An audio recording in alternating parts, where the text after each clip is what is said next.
Right, well, good evening, members, and welcome to this meeting of full council, where I think I can safely say I'm going to end my chain. I am Councillor Andrew Hensman, Chairman of the Council, and I will be chairing the meeting this evening. This meeting is being webcast and it will be broadcast via the Council's YouTube channel. I'd like to welcome those in attendance, in public gallery, and all those watching virtually. If members wish to speak this evening, can you indicate by clearly raising your hand? Members are requested to please remain seated when speaking on any item on consideration this evening. This meeting is scheduled for 3 hours, and I'll be grateful if everyone could ensure that they keep their speeches concise and to the issue being considered. If members wish to speak this evening, please can you indicate by clearly raising your hand. As we have for agenda, we'll take the first speaker immediately. And I'll compose a list of those that wish to speak on the item, and I'll then ensure that everyone is called. So everybody else, whilst the first speaker begins, please keep your hands up until you've been acknowledged. We're not expecting a fire alarm, however, in the event of an alarm, please move via the fire exits and assemble the car park, one over there, and of course, up the stairs. Can I also remind everyone to ensure they have their mobile phones switched to silent? And I'll now proceed to the first item of business, agenda item 1, which is apologies for absence. Can I do that now? Yeah. Just before I go through the apologies, in view that it's the council budget and the council tax resolution under consideration this evening, I'll be exercising my discretion in allowing the proposer and the seconder of the budget and council tax item up to a maximum of 15 minutes each rather than the normal 5. And I'll also allow the proposer and the seconder of the budget amendments up to 15 minutes each this evening because you've got 5 to get through. So, agenda item 1, apologies for absence. I've received apologies for absence from the following councillors: Councillor Courtauld, Councillor Horner, Councillor Raymond, Councillor Tattersley, Councillor Miss Weeks, Councillor McArdle, Councillor Mrs Sandham, Councillor White, Councillor Mrs Kilmartin and Councillor Mrs Beavis. Are there any further apologies to note? No. Thank you, members. I'll now proceed to agenda item 2, minutes of the previous meeting. Members, please can I have a proposer to approve the minutes as an accurate record of the meeting of full council held on the 3rd of January 2023. Thank you, Councillor Butland. And I'll seek a seconder. Thank you, Councillor Cunningham. The minutes have been moved and seconded as an accurate record. All those in favour, please indicate. All those against? And any abstentions?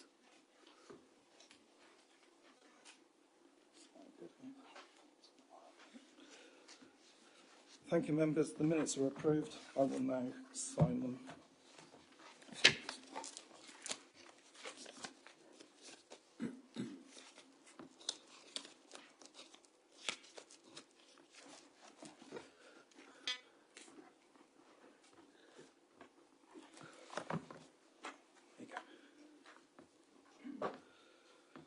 Thank you, members. We'll now proceed to agenda item 3, declarations of interests.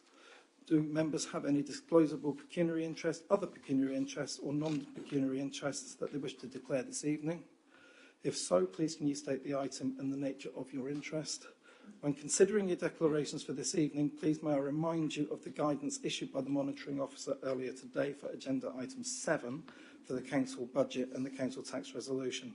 Members do not need to declare an interest on any of the following grounds: being a member of the District Council, Essex County Council or a parish and town council, being a resident of the district, being a homeowner or tenant in the district, or being a council tax payer. Anything else you would wish to declare? No. Thank you. It now brings me to a special announcement before we move into the business proper. And I would like to pause the business for this evening to make the following announcement. It is with deep sadness that we received notification that Councillor David Hume, District Councillor for Halstead St Andrews, passed away on the 14th of February. Councillor Hume has played a huge role within this council over the 12 years he served as a district councillor, and has been a huge part of Halstead life, both in his personal capacity but also as a member of Halstead Town Council, during which time he was also appointed as Halstead's mayor, and I believe he served the longest period, being 8 years. He will be deeply missed by so many, and our thoughts are with his family and friends at this time.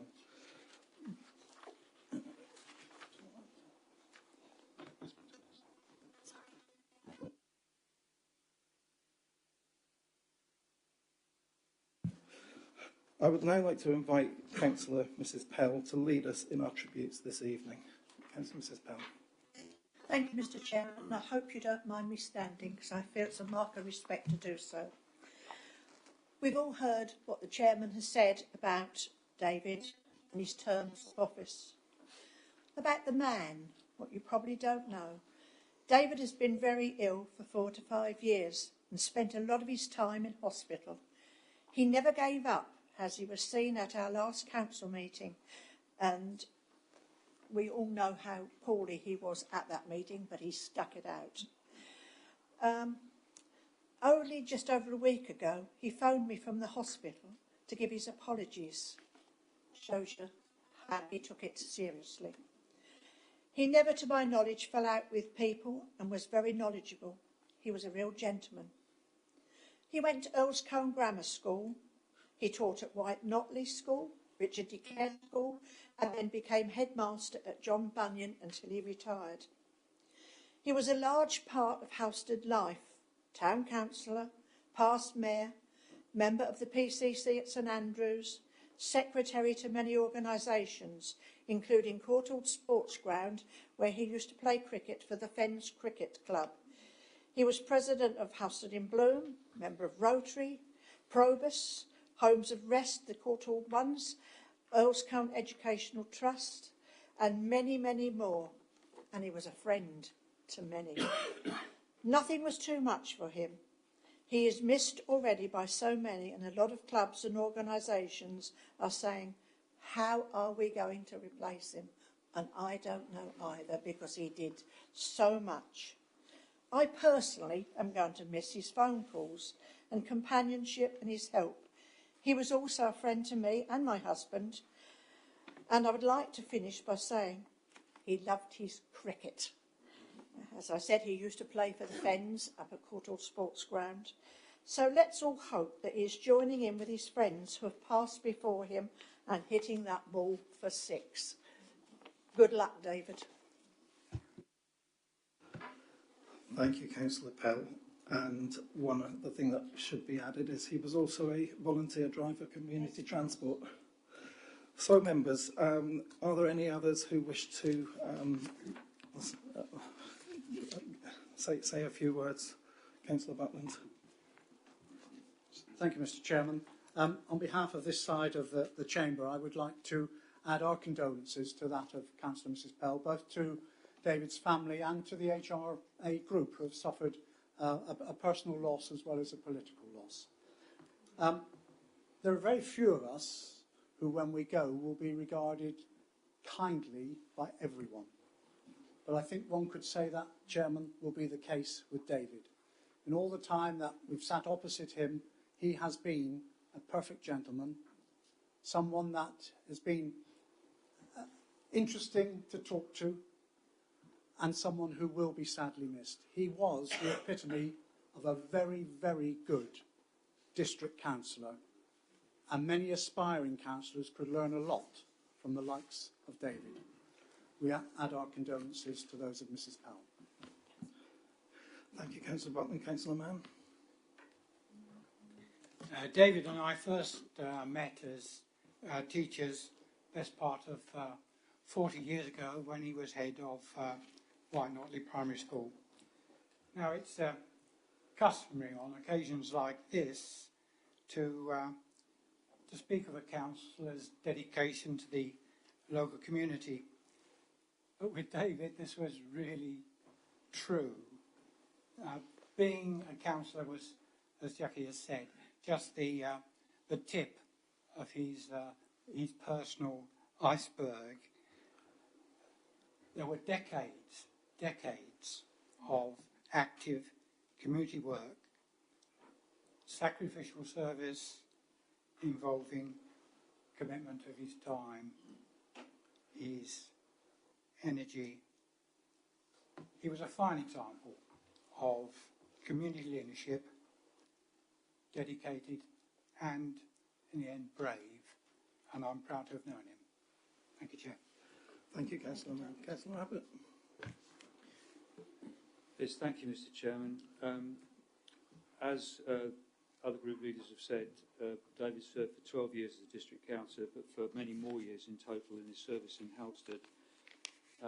I didn't personally know him that well, but my every contact I had with him, as Councillor Butland and Councillor Coe and Councillor Mann have said, is that he was a gentleman, a very quiet man, a very considered man.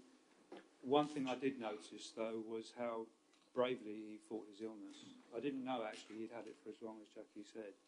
To keep coming to council meetings, to keep trying to do your work with that level of illness, he's a very, very brave man. And all I can do is echo the words that Councillor Pell set out in the huge role and the number of organisations he represented in Halstead. Thank you. Thank you, Councillor Abbott. Any other members? Well, thank you, members. The council will now stand for a 2-minute silence.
Thank you, members. Please be seated. And I hope that David's memory lives on in a model of what a district councillor looks like.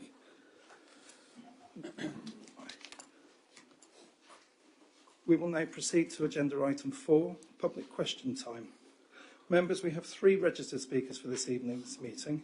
Registered speakers have 3 minutes each to make their statements or ask a question. A warning bell will be sounded at the expiry of the 3 minutes, and the registered speaker must cease speaking at the time if they have not already done so. Before we begin, I understand that one of our speakers, Councillor Catherine Evans, who is speaking on behalf of Fearing Parish Council and Fearing Community Centre, is joining us remotely.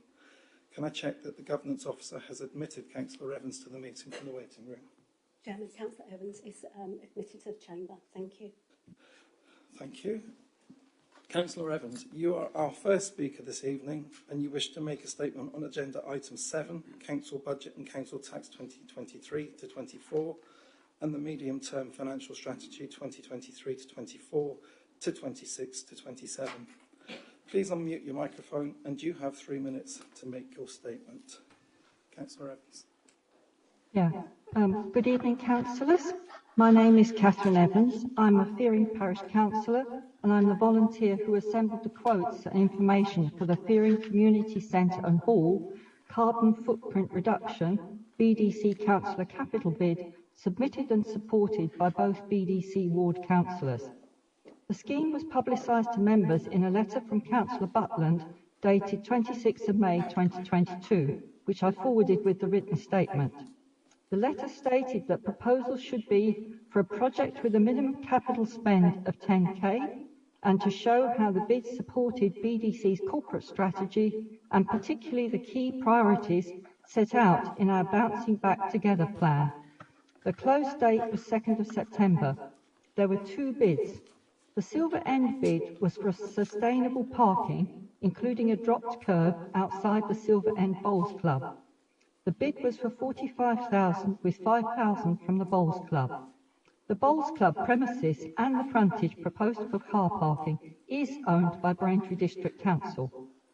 The Fearing bid was for 25,785 plus VAT and it consisted of solar battery storage, replacement double glazed windows and doors, replacement of the 1987 36-year-old ceiling panels and replacement of the 28 ceiling light panels, each with 4 strip lights with low energy LED lights.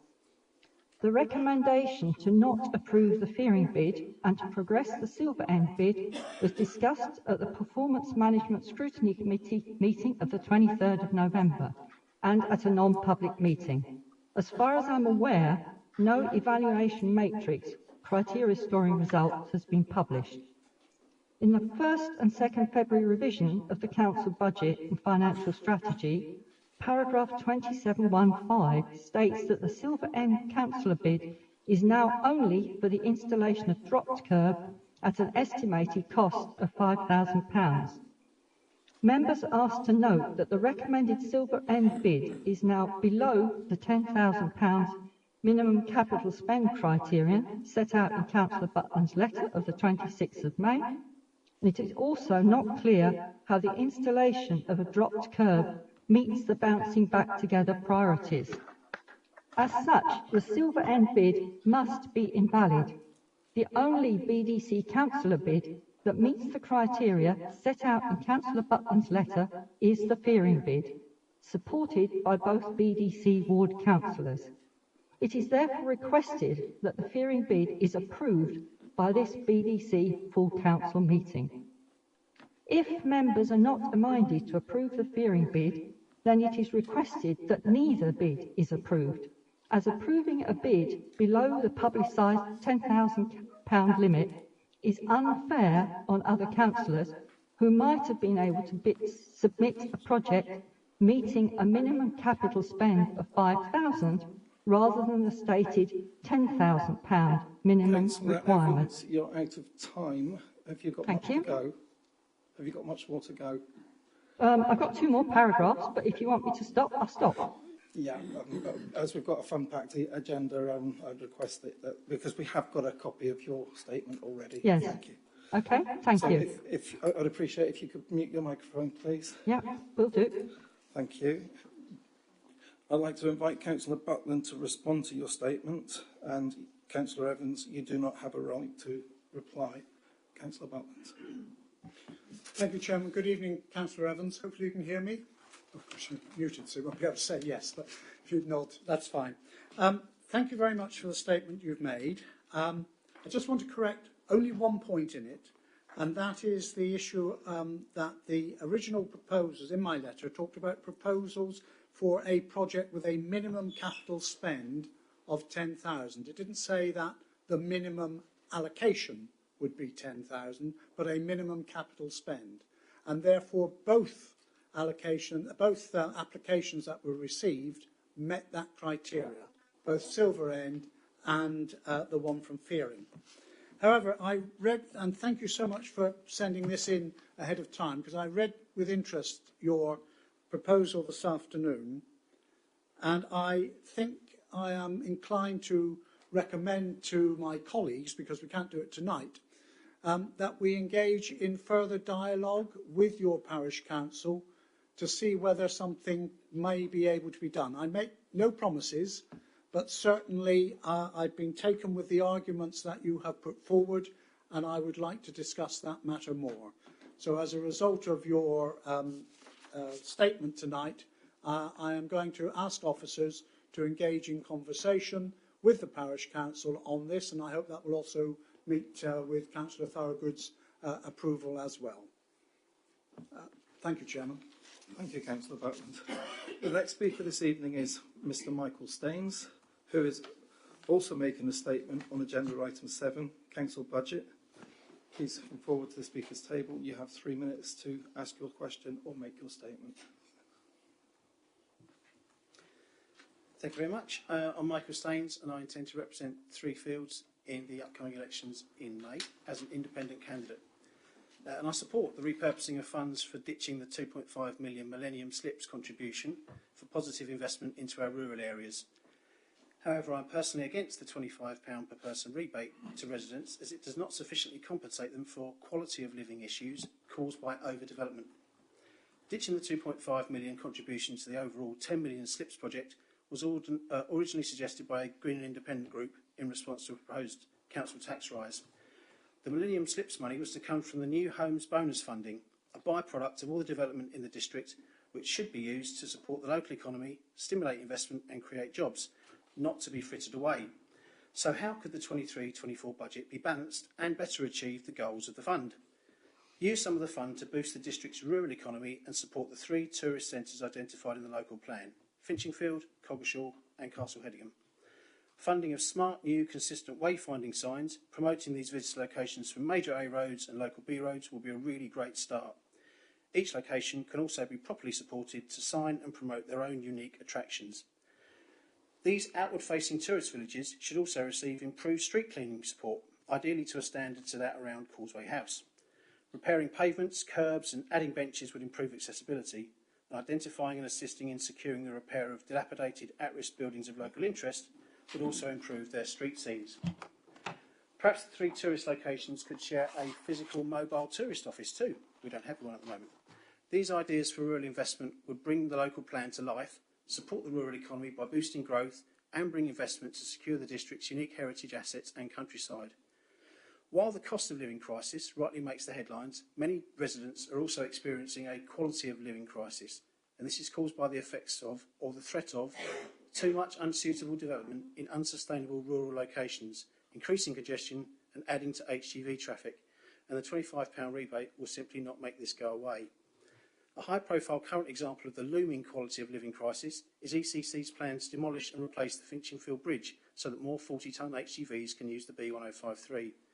This plan will cause significant harm in the short, medium and long term to the heritage setting, tourist-based local economy and social cohesiveness of Finchingfield and the surrounding villages that have been totally overlooked, and we hope that BDC will object to this scheme. ECC could also save £1 million by withdrawing the Finchingfield Bridge plan and in doing so preserve lovely Finchingfield, a potential UNESCO World Heritage Site, and avoid adding to the growing quality of living crisis felt by residents in the Three Fields ward that also face the ongoing uncertainty from 2 mega prisons and the other major development non-plans for the unallocated Weatherfield Airfield site. Thank you, Mr. Staines. Pleasing you return to the public seating. I'd like to invite Councillor Butland to respond, and Mr. Staines, you do not have a right of reply. Councillor Butland. Thank you, Chairman. Thank you to Mr. Staines. I congratulate him on being put forward as an independent candidate. Of course, not really an independent candidate, because my understanding is that you are standing under the Green Party and Independent group. And there is a significant difference, I think, in that. It also gives me a problem, of course, because your colleagues in front of us tonight are actually supporting our proposal to give the 1.6 million back to the council taxpayers. Now, it will be interesting to see how you get on with your colleagues, should you be successful, but it also does show how difficult it is when you get a hodgepodge of people together to know who you should be believing. And I look forward, because Chairman, we have a real opportunity tonight, because the next speaker is Mr. Alt, who is also a candidate with Mr. Staines, and we'll be able to hear whether he supports his colleague or whether he supports the group that he hopes to join. So we look forward to that tonight. I'm not going to go into the details of this because we will be presenting the budget. I am in no doubt, however, that this is a people's budget, and I look forward to seeing the election material from at least Mr. Staines, if not Mr. Alt as well, saying that they do not wish to see the £25 go back to every council taxpayer, including the 55,000 council taxpayers who are on Band D and below, and some of the people who are facing the greatest difficulties. But we look at that because I know that Mr. Staines may not be as aware as some people living as far away as Coggleshaw in what actually goes on in that area.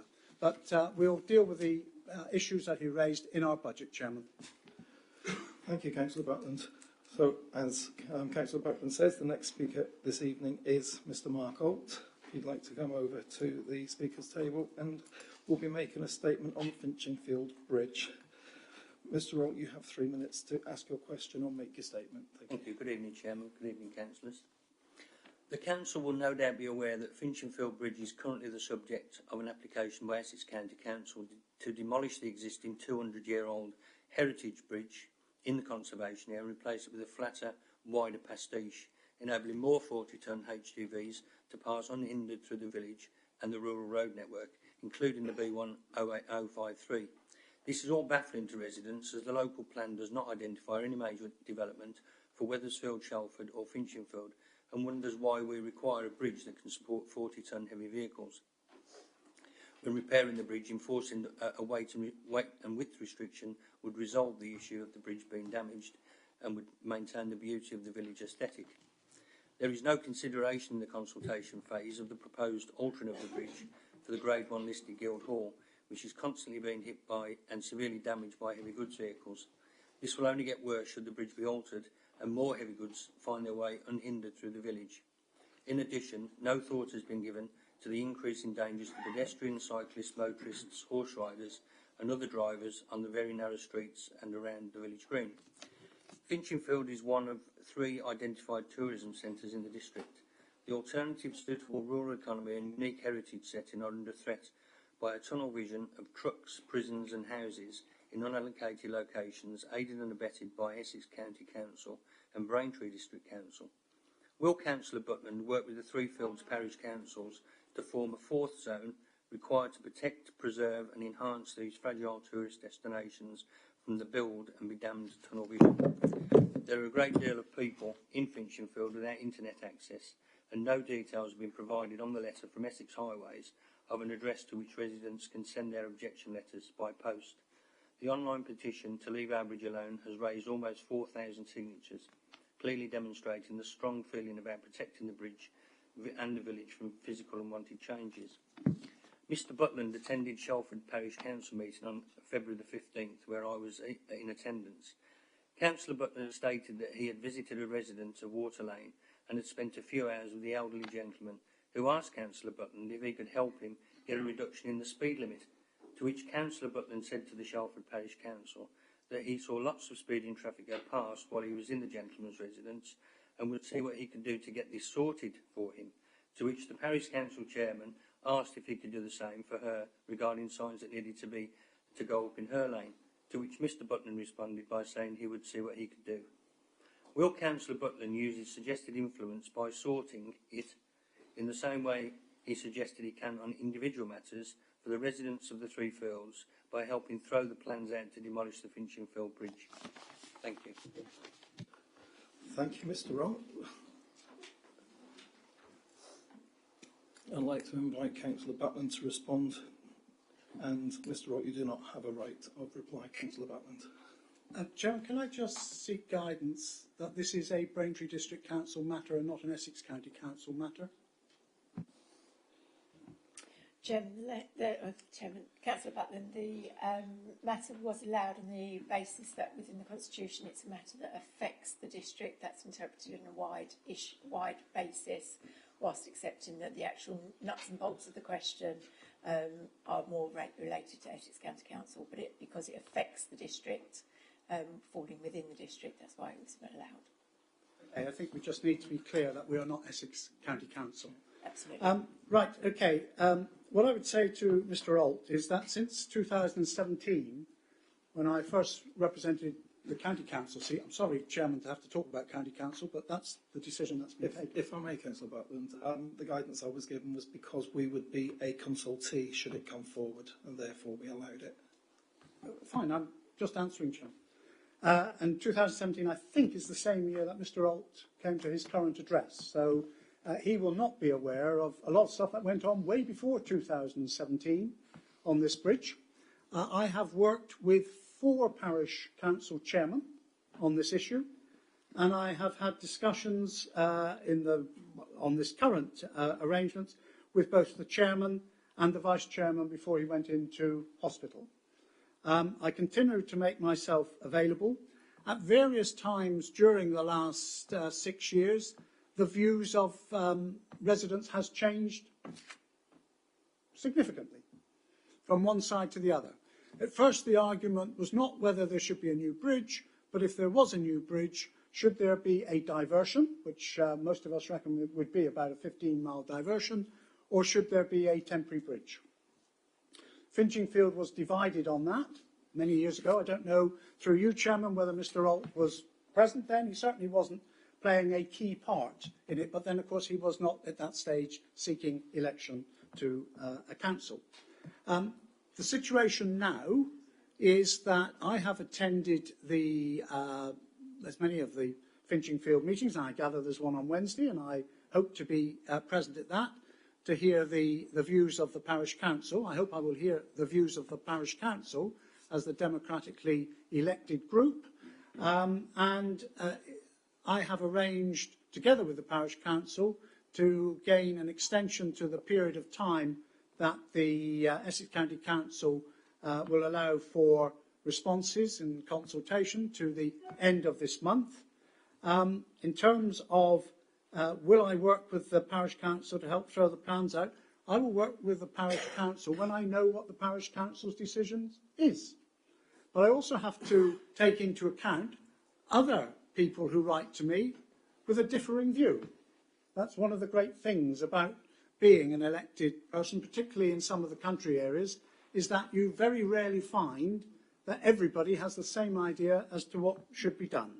So I will be doing that, and I note that Mr. Alt didn't take my opportunity to say whether he would be supporting his fellow council candidate or whether he would be supporting Councillor Abbott and his team. Thank you very much, Chairman. Thank you, Councillor Butland. Members, the reply by Councillor Butland concludes this evening's public question time session and concludes this evening's public question time. So can I thank all the speakers once again for their questions and statements, and you're either welcome to remain or take your leave as you see fit. I'll pause just to allow them to exit. And Councillor Evans, I'll ask the Governance Officer to disconnect you from the meeting. You can, of course, continue to watch the meeting on the Council's YouTube channel. Governance Officers, can you please disconnect Councillor Evans and confirm? Thank you. Chairman, we have disconnected from Councillor Evans. Thank you, Chairman. Thank you, Emma. So we can now proceed to agenda item 5, announcements and statements from the Chairman and the Leader of the Council. So in my role as Chairman, I'm fortunate to receive a number of compliments from our residents about our services.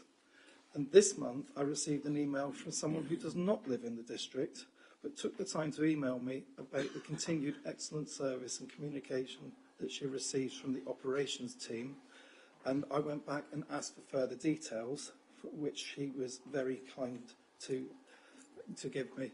And that was particularly singling out Paul Partridge personally. This person travels through the district regularly and contacts us about environmental issues she identifies on her travels. She needed to contact Paul and the team on several occasions and reports that every time the response has been rapid and efficient, and wanted to point out how good our operation team is, because not just words which are meaningless without actions, she was astounded to find how quickly that they responded to it. And I know that it is by no means the only compliment we've had recently about our operations team. So I would like to take this opportunity to pay tribute to the excellent work that they do and the high regard in which they are all held, not just by our residents, but by others who are so impressed that they also take the time to contact us. But I felt that this particular item was poignant, especially in the light that somebody from outside the district has actually taken the time. Secondly, yet again, the Land Charges team have been shortlisted for the Best Performing Local Land Charges Department Award at the 2023 Land Data Awards for Excellence. And I know they were third, I believe, last year out of, Councillor McKee can probably help me with the number of authorities. Yeah, I think there's over 400, aren't there? Which includes large London boroughs and so on. And this is a team of just 2 people. And I wish them well at the end of March and hope that they can keep up the excellent work that they do for the council. Since my last council announcements, I've attended another 6 engagements because our meeting wasn't that long ago. And although January was a fairly quiet month, I'm pleased to inform you that my total engagements for the year has now exceeded 100. So I've got my century. So hope David will be pleased with that. And the ones to highlight are, I obviously did make an impression with the Braintree Restrict project because they asked me back. And a first for this district, in that the Bishop of Colchester attended and did a dedication service for the defibrillator that's been put on St Paul's Church, and a combined service between St Peter's and St Paul's, and he pointed out that's a first for him. Never before has he ever done that. So I will continue to go around the district. If anybody's got anything for me, I will be pleased to showcase it, as Halstead has over the past year. So that's open to every member. So thank you, members. I would now like to invite Councillor Graham Butland, Leader of the Council, to make any announcements. Councillor Butland. Chairman, as we have a lot of business on the agenda tonight, I will forego that, but answer any questions under item 8 later in the meeting. Thank you, Councillor Butland. So with that, we will now proceed to agenda item 6, which is statement by a councillor. Councillor James Abbott, supporting and investing in the community of Silver End. So, members, before I invite Councillor Abbott to make his statement, I'd like to advise members that there is no debate in response to Councillor Abbott's statement. Only the Leader of the Council, the appropriate Cabinet member or Chairman of the relevant committee may respond to Councillor Abbott's statement. Councillor Abbott, please make your statement. Thank you very much, Mr Chairman. Silver End is a rapidly growing village with a large conservation area based on the original model garden village initiated almost 100 years ago.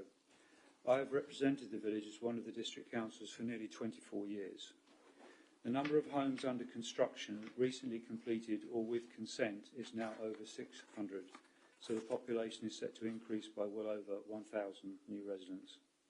Despite this, and despite pre-existing needs of the village, there's been little investment in recent years in essential services and important local projects, and not one of the new housing estates includes any on-site services or facilities. Alongside fellow District Councillor Bob Wright, we've been calling for support for many years, as members in this chamber will know. Not only has that support not come forward, but we believe it is now time to say that it feels that it is a deliberate act not to support Silver End and other villages in preference to massive investment of tens of millions of pounds in Braintree Town and Great Notley. Specifically, there are 4 main areas where support and investment is needed, and some of these are linked. Firstly, the GP surgery is earmarked for expansion. The NHS says it needs to be expanded. Its catchment includes both Silver End and Cressing, a village which also has rapid housing growth. Over £300,000 of Section 106 money have been allocated, albeit with trigger points, but that sum will increase further due to recent further planning consents and a recent appeal decision, actually, for another 94 houses. There are parking constraints at the GP surgery and at the nearby shops. The District Council owns the building, And yet when we asked for the Cabinet for support to move forward with the expansion, we were told twice that it was, and I quote, simplistic and naive, close quotes, to expect that the surgery would be expanded. Compare that to the health investment going into Braintree Town. Secondly, and again, members know this is a well-trodden path, we've raised it many times, Silver End Conservation Guide is now 24 years old, it'll be 25 years old actually this year. We have been asking for about a decade for it to be updated. We've been given endless assurances and dates by when it would be, but have seen precisely nothing in terms of the promised appraisal by Place Services, which will be an initial document before the actual guide is produced. The fact that the guide is so out of date is contributing to confusion and friction in the village over what can and cannot be done to homes to improve them. I have, for example, personally tried to help several residents who either refused planning consent to change a drafty old front door, or when they got consent had to wait for up to 2 years to do so. That is simply unacceptable. Furthermore, the Silver End Conservation Area as a whole is on the at-risk register. Thirdly, we've been asking for years for support and investment for 2 local groups which use BDC-owned property. They are a sports and social club which benefits many groups in the village and a preschool.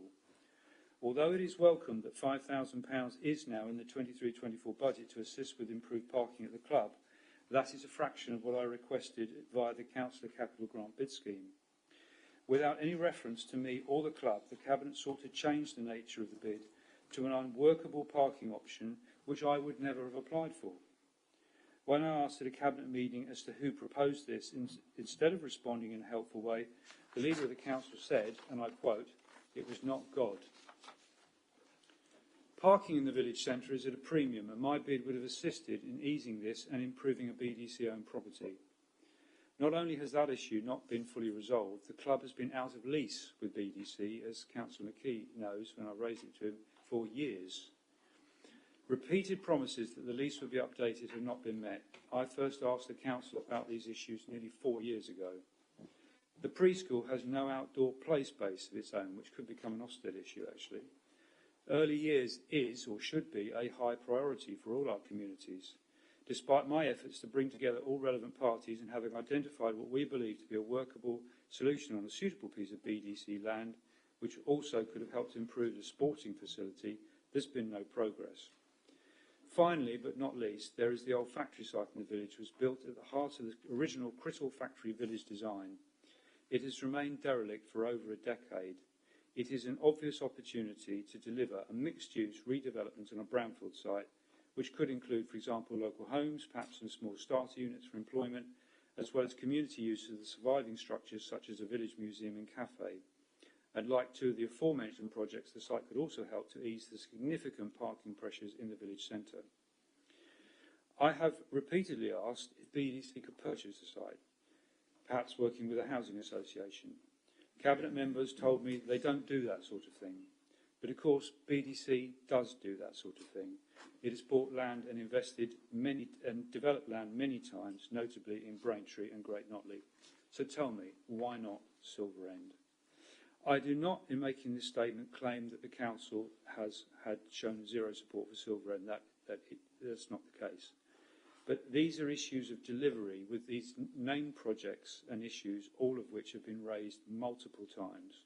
So, in concluding, will the administration of this Council now start to work with myself and fellow Ward Councillor, Councillor Wright, and key groups in the village to progress these issues as soon as possible so that we can better support one of the largest villages in the district as it grows? Thank you, Mr. Chairman. Thank you, Councillor Abbott. Councillor Butland, as Leader of the Council, do you wish to respond? Thank you, Chairman. Chairman, it's recognised that Silver End has had a significant amount of growth recently, and this is despite the fact that the Council in the local plan downgraded Silver End from a key service village to second-tier village, which is less suitable for growth.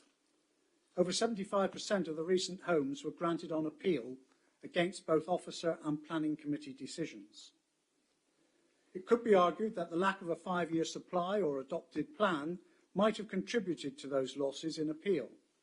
However, the most recent appeal decision said even if we did have a 5-year supply, they would have approved it as being sustainable development.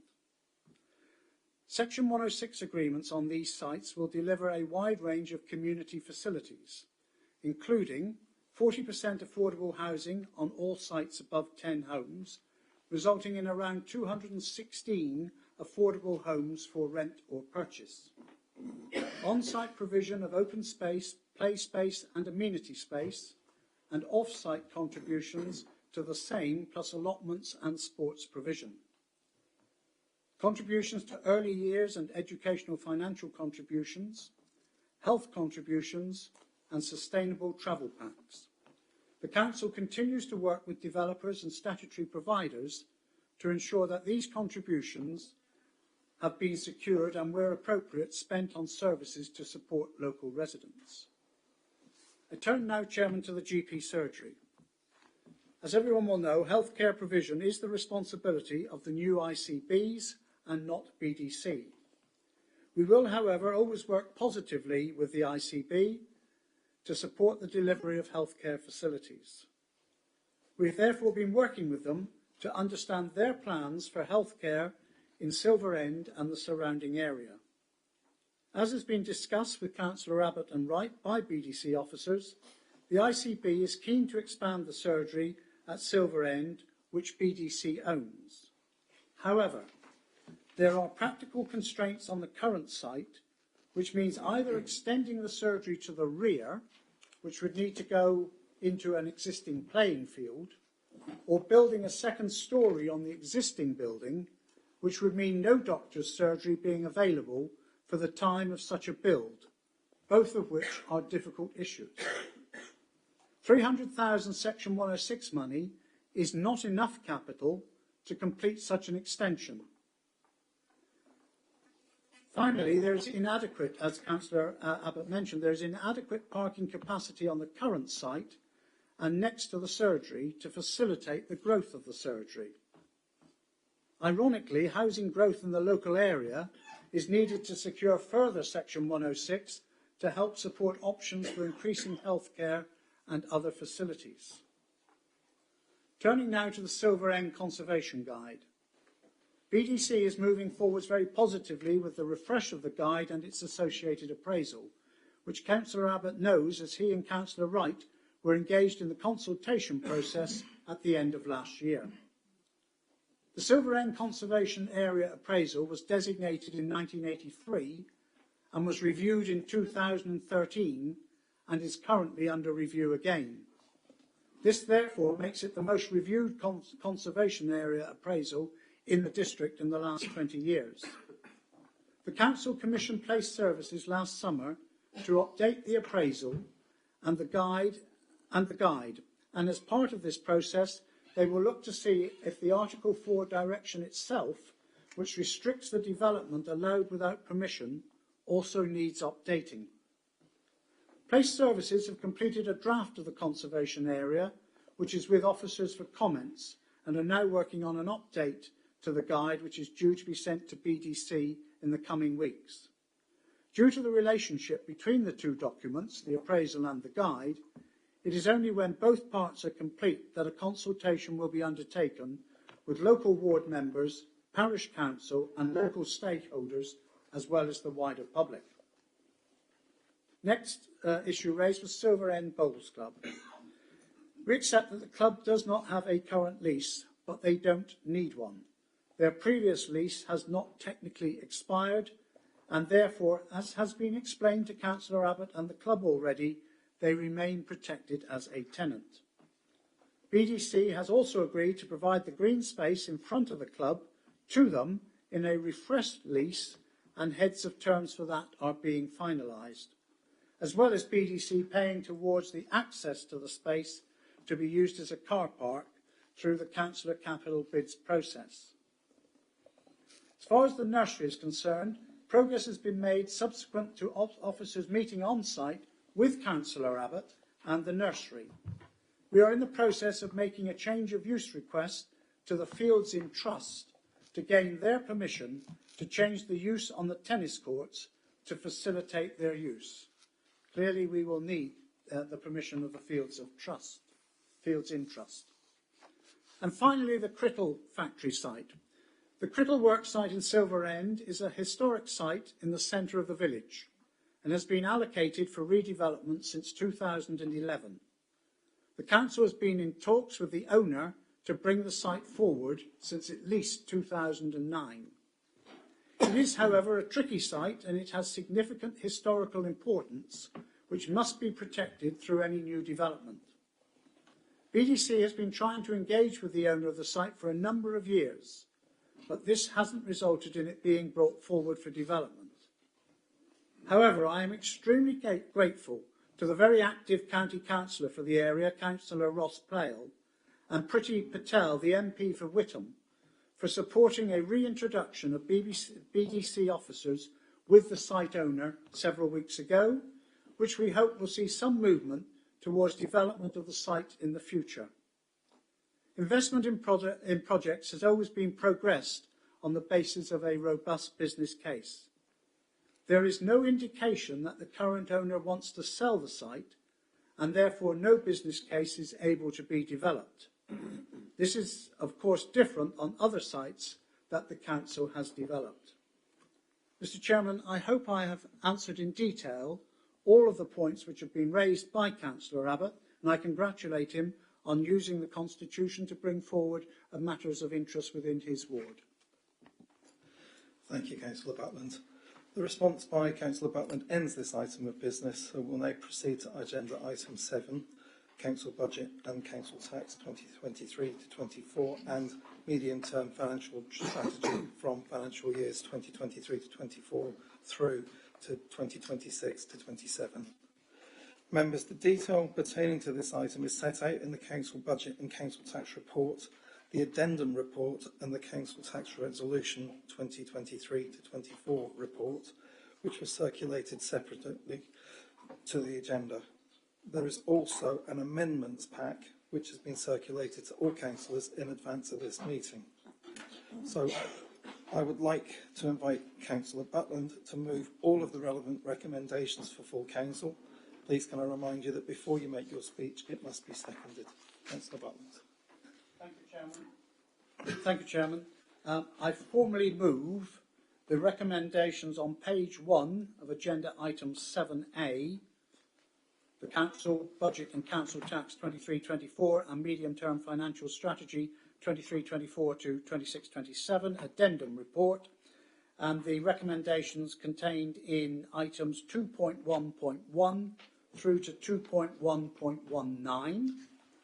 And I will also move at the same time the recommendations contained in paper 7B, the Council Tax Resolution 23-24, asking the Council to approve the council tax rates.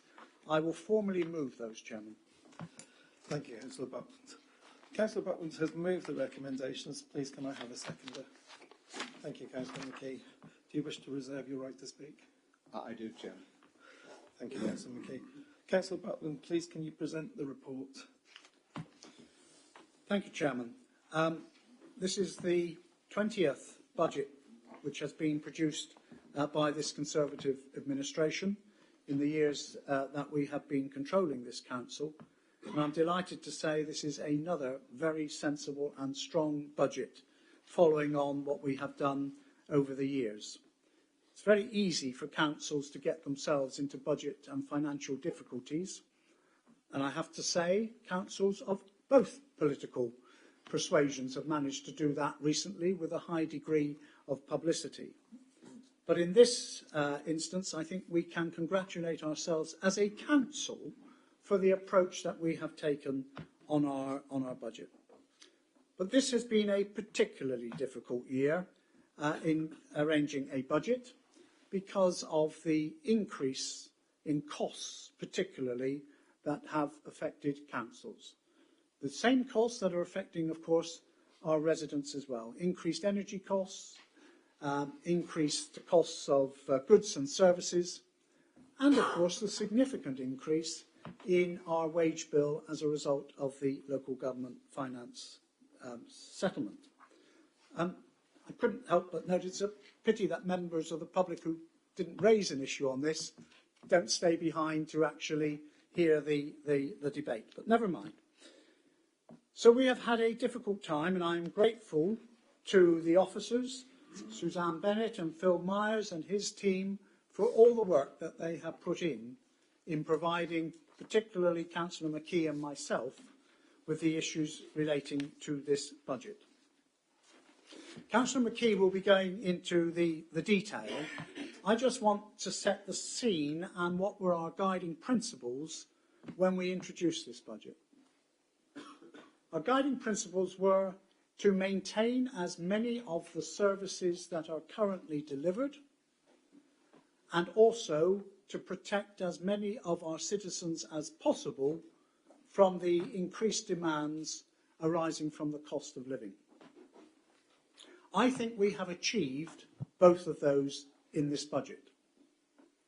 In our initial budget proposals, which were due to go to Cabinet on Monday, the 8th of February, we set out proposals there to which the opposition tabled some amendments within the time limit. Because of new information that came to light very late, in fact the same day that Cabinet met, we asked for the extension of time to allow additional amendments or new amendments to be put to our new text. I think that is open, and I think it's in the way in which we collectively across the Chamber have tackled our budget situation and our budget debates. So, as I say, a difficult situation. When our our pay bill increased on average by 6% when we had 2% in, that is a significant increase. And I don't think any of us would want to downplay the tremendous work of our workforce through the last few years, and particularly also the work that was done through the pandemic, and the way that some of our lowest paid officers actually kept out on the road, making collections, etc., in a way where many other authorities were not able to do so. Nevertheless, we have to ensure that we move towards a balanced budget, and we have to ensure that as we come to the end of this administration, that we don't fritter away the gains of the last 20 years, and that when we come back into administration in May, we can continue with a strong financial position. So we reluctantly, because our traditional instinct this side of the Chamber is not to increase tax unless it is absolutely necessary, was to go for a 2.5% increase in tax. We listened to the response of the Working Party, a very good report of the Working Party on the cost of living and some of the proposals that they made, and a recommendation was that we should try and keep council tax to the minimum and as close to 1% if we could do that. We were not able to do that and still feel confident that we would be able to manage the medium-term financial strategy over the next 4 years. And my colleague, Councillor McKee, will deal with the details of that. Also, we were not prepared on the amendment on the first one to reduce the council tax from 2.5% to 1%, because by its very nature, council tax is a regressive tax. And the lower the tax, the greater the benefit to those who can afford most. And, Chairman, we were not persuaded that we should reduce significantly the tax for the 222 council tax H band at the expense of the 50,000 council tax band D payers and below. So that was our thinking. We made some fairly minor changes. One, to no longer produce the rather nice laminated calendars for collection. We think that's in line with our green approach. We need to be reducing the number of trees that we have to take down to produce paper copies of things. Now, we will, however, ensure that for those relatively few people who are unable to access a copy, that a paper copy will be made available on request, and we will also wish to work with our parish councils to be able to use parish magazines, etc., to publish that information. And I suspect in many cases those are more well read than some of the ones that we have sent out. The other thing was to look at a reduction in the amount that we gave to parish councils to help with street cleansing. And we suggested a reduction in some 30,000 roughly across all the parishes. That produced, it'd be fair to say, a little bit of discontent. I think it's fair to say, though, just to put it into context, that of that 30,000, that is against a total precept of those same councils of £1,747,497. So it's basically 1.7%. And I won't, Chairman, bore you with the list of parish and town council balances that are kept, but if I just tell you that collectively across the district, they total round about £3 million, £3 million held by parish and town councils, some of which is for projects which have been identified, much of which are unallocated reserves. So we weren't particularly taken with the argument that this would bring everything to a grinding halt. And the final area that was in our original budget and which remains was the allocation of 1.4 million this year in new homes bonus, which we felt we should use. Traditionally, Chairman, you will recall we have always protected new homes bonus for infrastructure because it has been linked to new homes. I have to say that many opposite, in one particular group, probably have opposed many of the proposals that have brought that new homes bonus here. However, 1.4 million, we felt it was appropriate this year, given the position that the country generally and our residents in particular are in, to allocate £1 million of that to cover cost of living, both food, energy and well-being.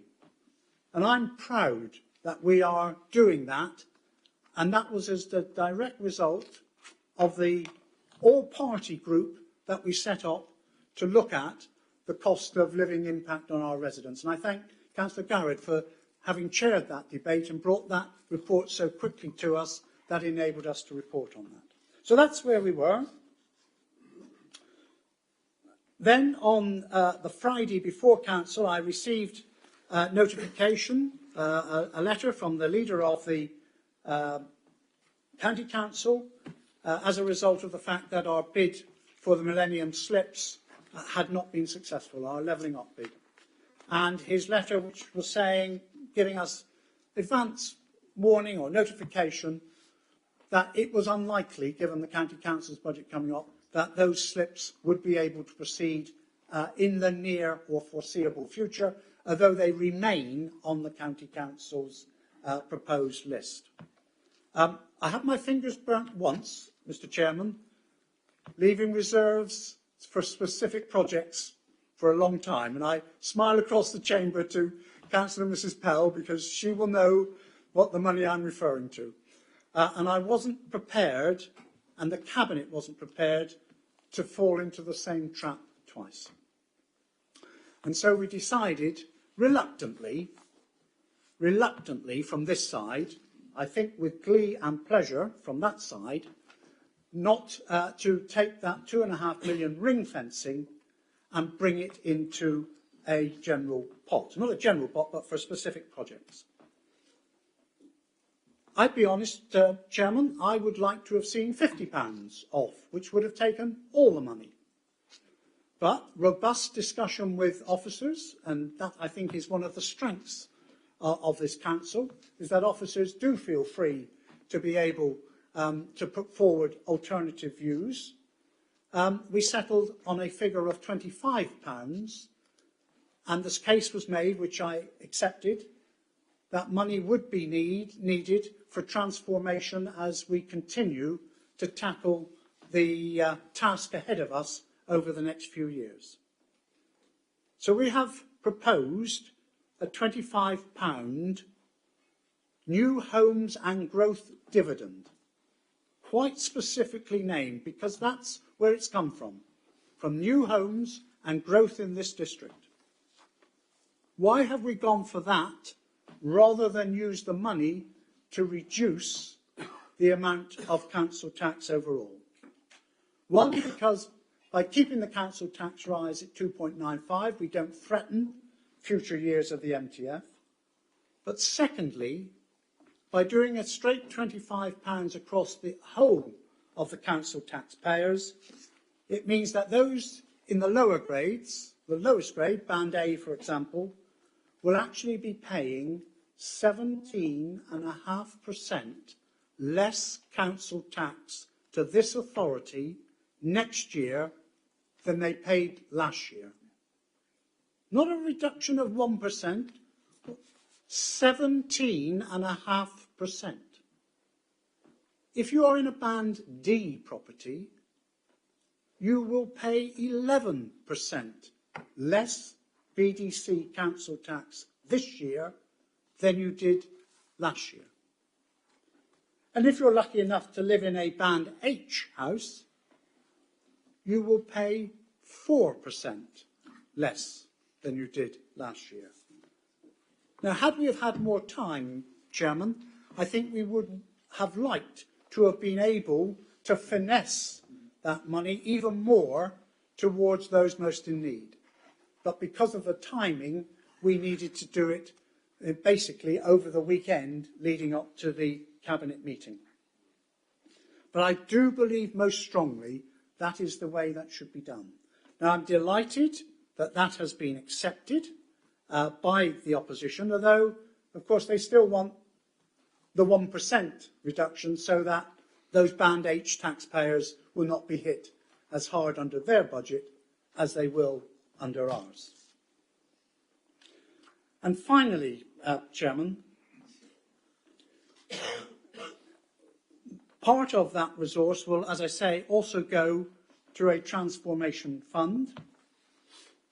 I know that there are proposals in the amendments, which we'll hear about later and we'll discuss later, for that to go in some other way. I think we will hear arguments from this side as to why that would not be sensible. But in summing up, Chairman, it has been a difficult tax making year. I suspect we will be the only council in the whole of England at whatever tier, upper tier or lower tier, to be reducing our council tax this year, what people will actually pay, by up to 17.5%. And that's because we feel that the situation for many of our people does require this approach. It's the first time we've used New Homes Bonus. And could I just say, Chairman, New Homes Bonus, £20 million has come into this authority since the New Homes Bonus was introduced. £20 million. And I know you're desperate to get me to finish, so I won't go down all of the ways in which that money has been spent, but certainly if anybody asks, I would be happy to give them that. I think this is as good a budget as any authority could produce in the current circumstances, and I look forward to the support of this council and approving this budget. I so move, Chairman. Thank you, Councillor Butland. Councillor McKee, as the seconder, can I please invite you to make your speech now? Thank you, Chairman. This proposed budget, I've called it unashamedly a residents' budget that balances two primary objectives. One, protecting essential services valued by residents. Secondly, but most importantly, providing direct support with over 2 million allocated to support residents and the most vulnerable through the cost of living crisis. This is at the heart of Braintree District Council's budget for 23-24. As usual, the administration has taken an open and transparent approach to the budget cycle, consulting and engaging with stakeholders and partners, including all town and parish councils, two performance management and scrutiny committees, where members of the council were invited. Furthermore, there's been a communication plan through business Facebook pages, newsletters and press releases. No one in the chamber tonight should be surprised with the proposal in the budget, nor the intent of this administration to be a low-tax authority protecting valuable services while increasing income, maintaining our ambition to invest capital for growth, while at the same time start to address the structural gap in the MTFS. And I'll come on to talk about that later. We also recognise that when setting out to review the medium-term financial strategy, this budget will be set against a backdrop of post-COVID economy and a war in Ukraine affecting markets and financial stability across the world, a rising cost of living crisis and the most challenging international financial conditions of high inflation and high energy costs. Over the last 10 years, the Council has delivered over 10 million in savings and additional income, which has been able to reinvest in priorities alongside meeting inflationary and other cost pressures. A further £1 million has been identified for this budget year to help close the budget gap for 23-24. And where possible, the Council has tried to avoid impacting key services. Given the scale of the challenge facing the Council, inevitably there has had to be some difficult choices made. After that improvement, the budget gap for 23-24 remains at £644,000. However, using balances, we were able to propose a balanced budget at a time of significant instability within the UK and the global economy, increased cost pressures driven by the inflation above 10%, increased staff pay awards, dramatic rises in utility and fuel costs, and greater demand on services. Some, but not all of those increased costs will be offset by increased income from higher interest rates on short-term deposits and higher gate fees on dry recycling. However, the Council still has a structural gap in its budget, and over 2 million ongoing savings or extra income is still required to close the MTFS gap, and the shortfall of 1.4 million from 23-24 needs to be found in 24-25. Within the financial settlement, the Council will receive new homes bonus payments over £1.4 million. And I won't dwell on that because I think the leader has explained exactly what we're going to do with that £1.4 million, which I think is the best use of 1.4 million of new homes bonus we didn't expect. But those who don't realise what we did to get that, or what the Council delivered, was 858 units above baseline. In addition, 279 of affordable homes. Yeah. So it isn't just about new homes building, it's also affordable homes for residents who are suffering in the cost of living crisis. As well as doing all that, we've been able to have some proposed investments. So we are still investing in our residents and investing in the district. So this budget, and I'm going to read the list out, this budget will deliver further investments in services and improvements in the way the organisation works, with extra funding provided for the following: involvement in a collaborative partnership with other Essex councils to litter pick and undertake other street cleaning on the A12. The creation of a programme management office in supporting the organisation in its project and programme management in order to deliver the corporate strategy and key priorities. Funding to retain the continuation of the Council Community Grant Scheme, which I know you're all very pleased with, and that's £1,250 to be used to support community groups across the district. More than £400,000 to deliver economic growth and healthy housing strategies will be targeted at those issues identified as the most important arising from the recent consultation. I've not stopped there. New capital investment of over £900,000 is proposed, including spending on sports and recreation, carbon reduction improvements, maintaining the Council's property assets, critical IT and other essential equipment used to deliver services. The capital investment comes on the back of 2 years of significant investment delivering the ambition to grow and support businesses, provide resident affordable homes, improve health facilities and create employment opportunities.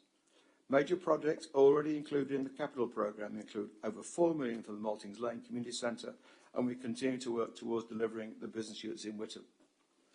Unexpected extra funding, which the leader talked about, was actually £29,243, which was announced literally on the morning of the budget of the council meeting, the cabinet meeting, has meant that the previous budget proposal to reduce the funding to parish council by 33% as part of a street cleaning can be deferred for 1 year.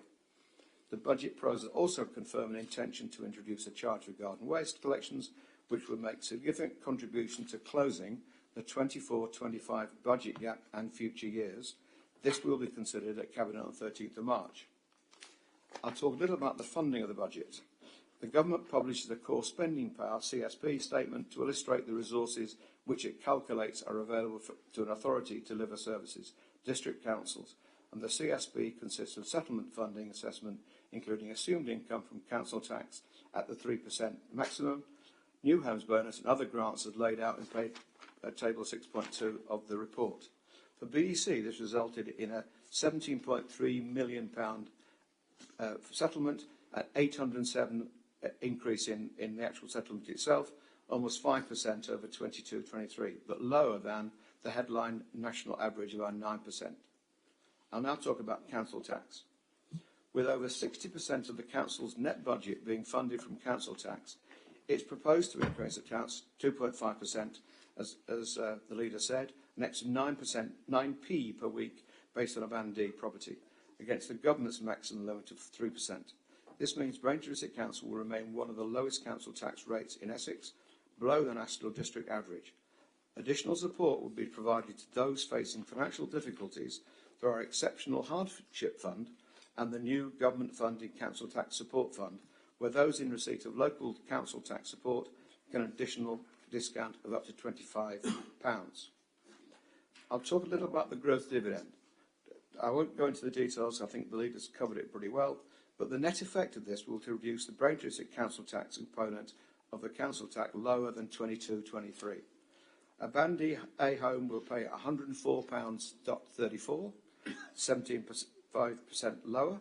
A Band D home will pay £169.32, 11% lower. A Band H will pay £363.62, 4% lower. The Green Party Amendment 1 of their proposed budget amendment seeks to increase the council tax by only 1%, so that we do not accept it. But why do we not accept this amendment? The proposed approach of returning 25 to all tax-paying residents is better and fairer for them in a year when household budgets are tight. A 1% increase across all homes would not have provided the same benefit to hard-pressed residents in 23-24, with tax level for Band D homes set at 191.52 if a 1% was agreed, 22% higher than the rate of the proposed budget.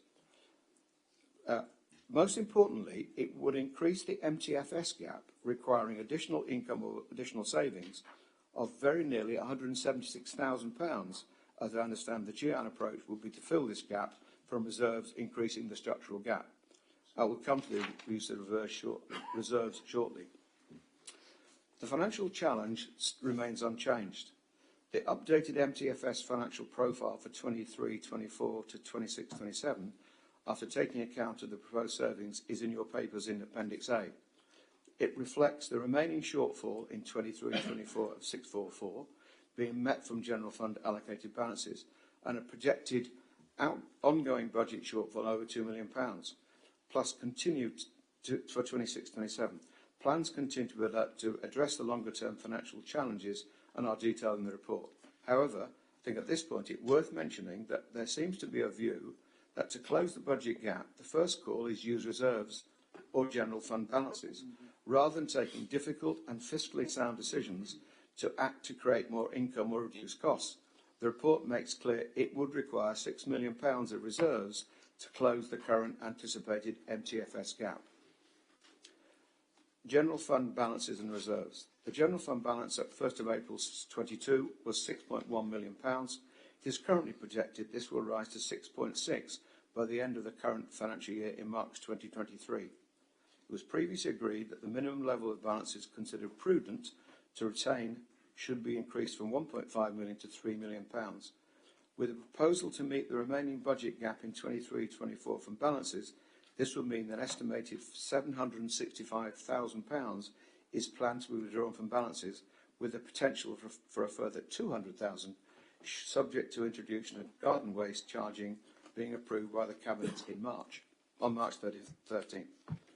Following review of earmark reserves, it is proposed that 923, the residual balance of the £1 million set aside for COVID relief, is transferred back to unallocated balances. The Council existing capital programme.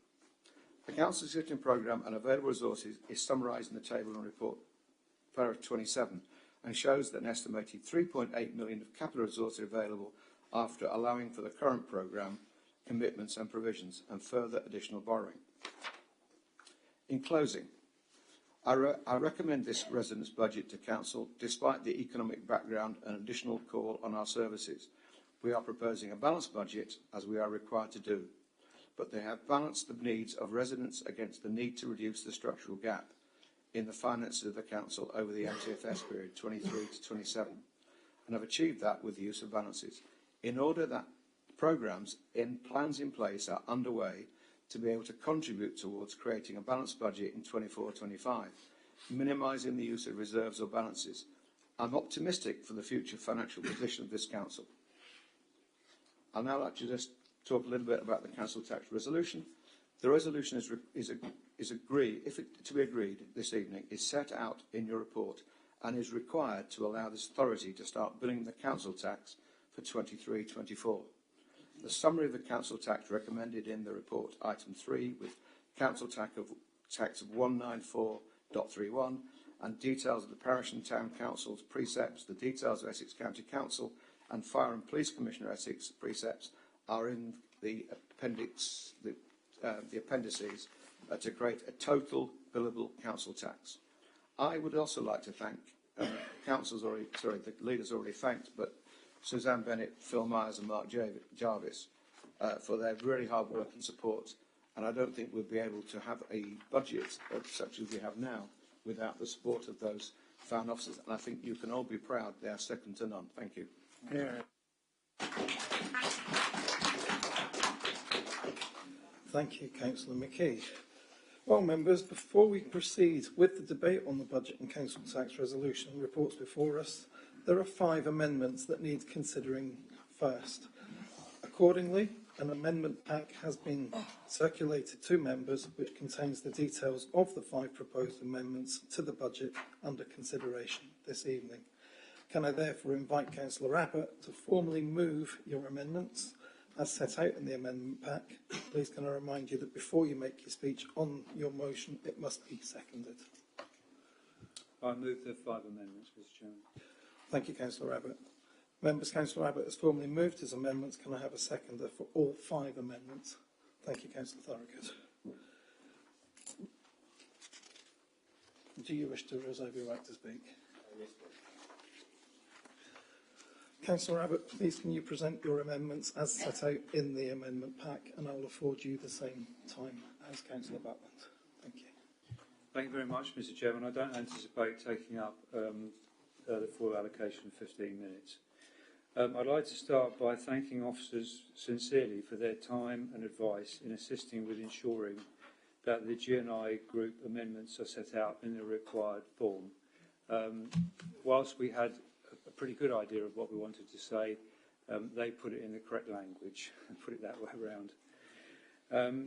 I'd also like to correct Councillor McKee, only for a point of information, he called these the Green Party amendments, so the Green Independent Group amendments, not the Green Party amendments.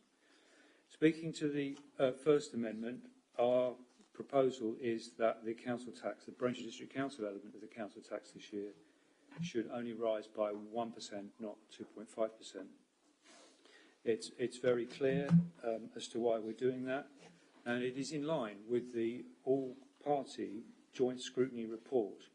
I don't know what Conservative backbench members are going to do in the vote. I suspect they may well have be expected to vote for the administration budget, but they did vote, if they were members of the Joint Scrutiny Committee, for a recommendation of a 1% council tax rise, and that is indeed what we are proposing. And the reason we're doing that is quite simple. The cost of living pressures on our residents are very significant, so we think everything should be being done to keep their costs and their expenditures as low as possible. And we are not in any way being reckless with the council's finances. I thought it was amusing that one of the Conservatives wrote in the local papers, wrote to the local papers saying that the G&I group takes no interest in finance matters.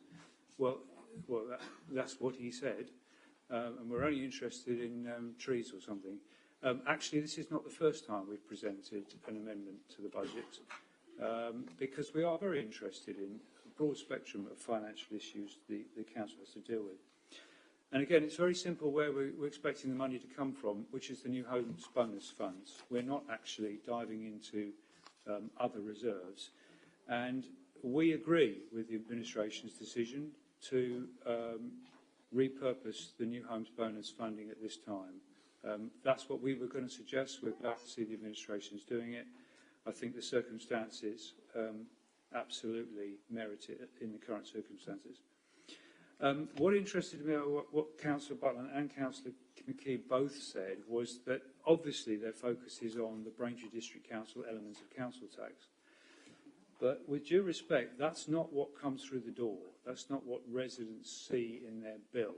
And I've got the table in front of me of what the actual council tax bills would be on the administration's calculations.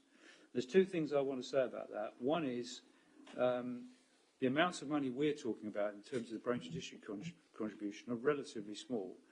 As most members, I'm sure, know, or all members should know, the lion's share of the council tax is the county council's precept, something like 3/4, I think. The second point I want to make on that is that Councillor Butland, I thought rather perversely, talked about it being a regressive tax. Well, yes, in the strictest sense of the word, the council tax is not geared to income, but it is broadly progressive in the sense that, generally speaking, those who have, I'm not making a blanket assumption here by any means, but generally speaking, those who have the largest, most expensive homes tend to have higher incomes. And taking Great Notley, for example, a Band A total council tax is proposed to be £1,334, compared to a Band H, nearly £4,002, 3 times higher for the Band H than the Band A. So I think we have to put it into context. Those are the actual bills people will see. Band D obviously is around about the 2,000 mark, rather than the relatively small amounts of money we're talking about. For our Amendment 2, we think it is really important that the recycling calendars are maintained. We've heard the argument, oh, well, you know, why does the Green Independent Group want to cut down more trees? The calendar is, I believe, one sheet of A4 once a year, compared to the torrent of paper which comes through the doors from marketing companies, etc.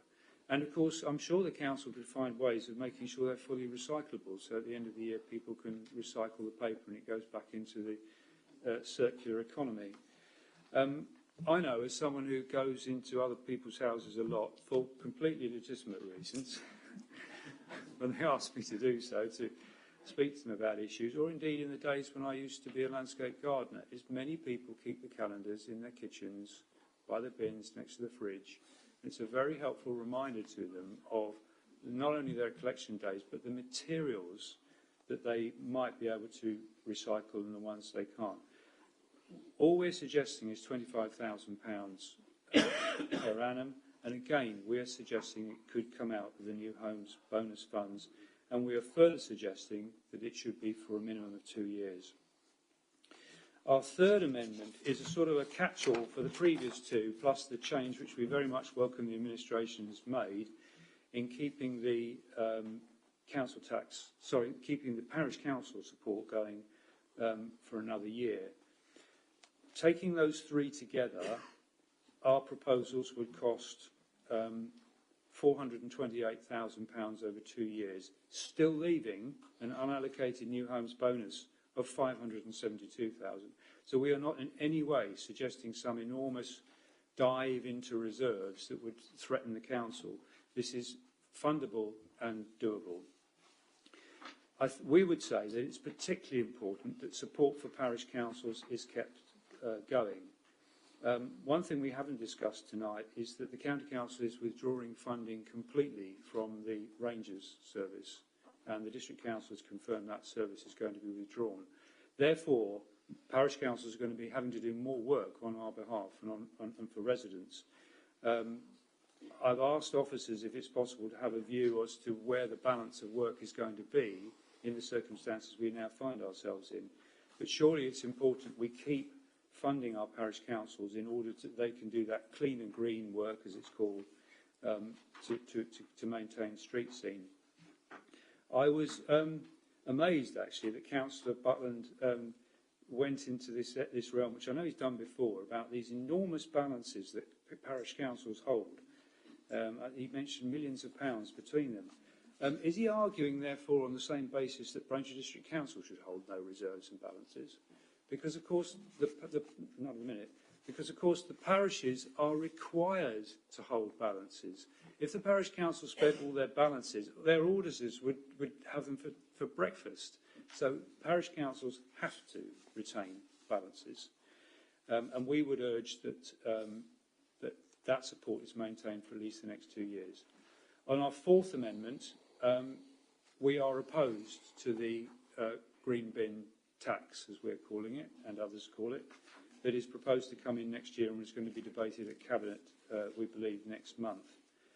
And therefore, it follows that we are opposed to the £200,000 from general fund balances that are going to be proposed to set it up. It would be interesting to know from the administration why they need £200,000 to set up a scheme when everyone's already, or nearly everyone's already got the green bins. Perhaps at some point in this evening they could explain that. We think there's a severe risk, alongside other changes, the removal of the calendars and also Essex County Council's proposals to require residents to book to go to recycling centres, that there's going to be a hit on recycling, which could have other effects in terms of our recycling policies. So we are against that, and therefore we're against the 200,000.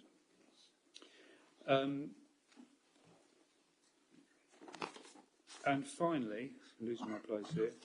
In terms of the Millennium Way slips, yes, we do. Well, Councillor Button said we'd be delighted. Yes, we're quite pleased that the Millennium Slips money is no longer ring-fenced. He came at it from a different angle to us. Our angle is, why was this district council proposing to spend £2.5 million on a highway project when it's not a highway authority, and also in reference to its climate change policies that didn't seem to gel. We note and accept that the bulk of that money is going to be used for the purposes the administration says it is, but there's still £850,000 left. And again, the question I would ask the administration is, why are you proposing, and explain how you are proposing to spend nearly £1 million simply on remodelling the finances of the council, a bit like the £200,000 for setting up a scheme when everyone's already got green bins. We think that money should be specifically spent on two priorities, and they're priorities you won't be surprised that I will raise on behalf of the GNI group. One is we have a cycling strategy, which all members of this council are involved with. That cycling strategy will not be deliverable in the rural areas unless we can find money to fund it. £850,000, or a proportion of it, would go some way to helping to get some of those rural cycling routes going. That will improve people's health, it will reduce road traffic, and it will contribute to quality of life improvements.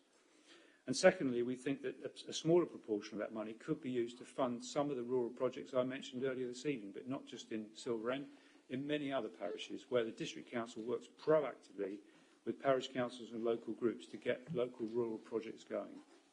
So those are the 5 amendments, Mr. Chairman. Thank you for everyone for listening, and we hope that at least some members opposite will consider whether some of these proposals might actually be better than what they've got in front of them from the administration. Thank you. Thank you, Councillor Abbott. Members, the amendments have been formally moved and seconded by Councillor Abbott and Councillor Thorogood.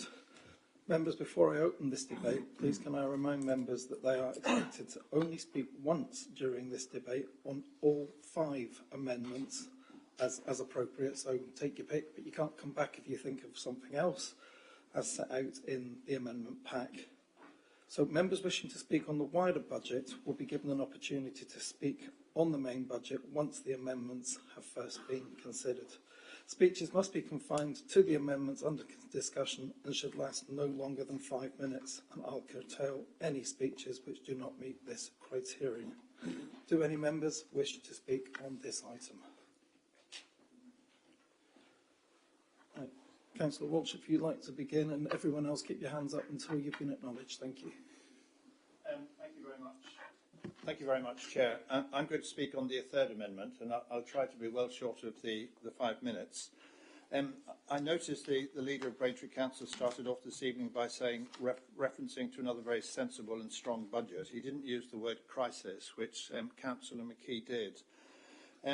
But I would like to, in speaking in favour of the third amendment, and I'm doing this, I hope, on an evidence-based approach, I note that a Conservative administration that prides itself on being well-managed and fiscally prudent, the phrase hedge funds, not hedgerows, has been used. Well, maybe it's time to invest in a new pair of shears. At a time of a cost of living crisis, which you did acknowledge, you're proposing, on the one hand, forcing through what may be arguably an interesting, but I would submit indigestible mix of a 2.5% council tax rise, combined strangely with cuts to services, and indeed to bring about one of these, the green bin tax, which has been much commented on, you'd have to spend £200,000 even to get that going.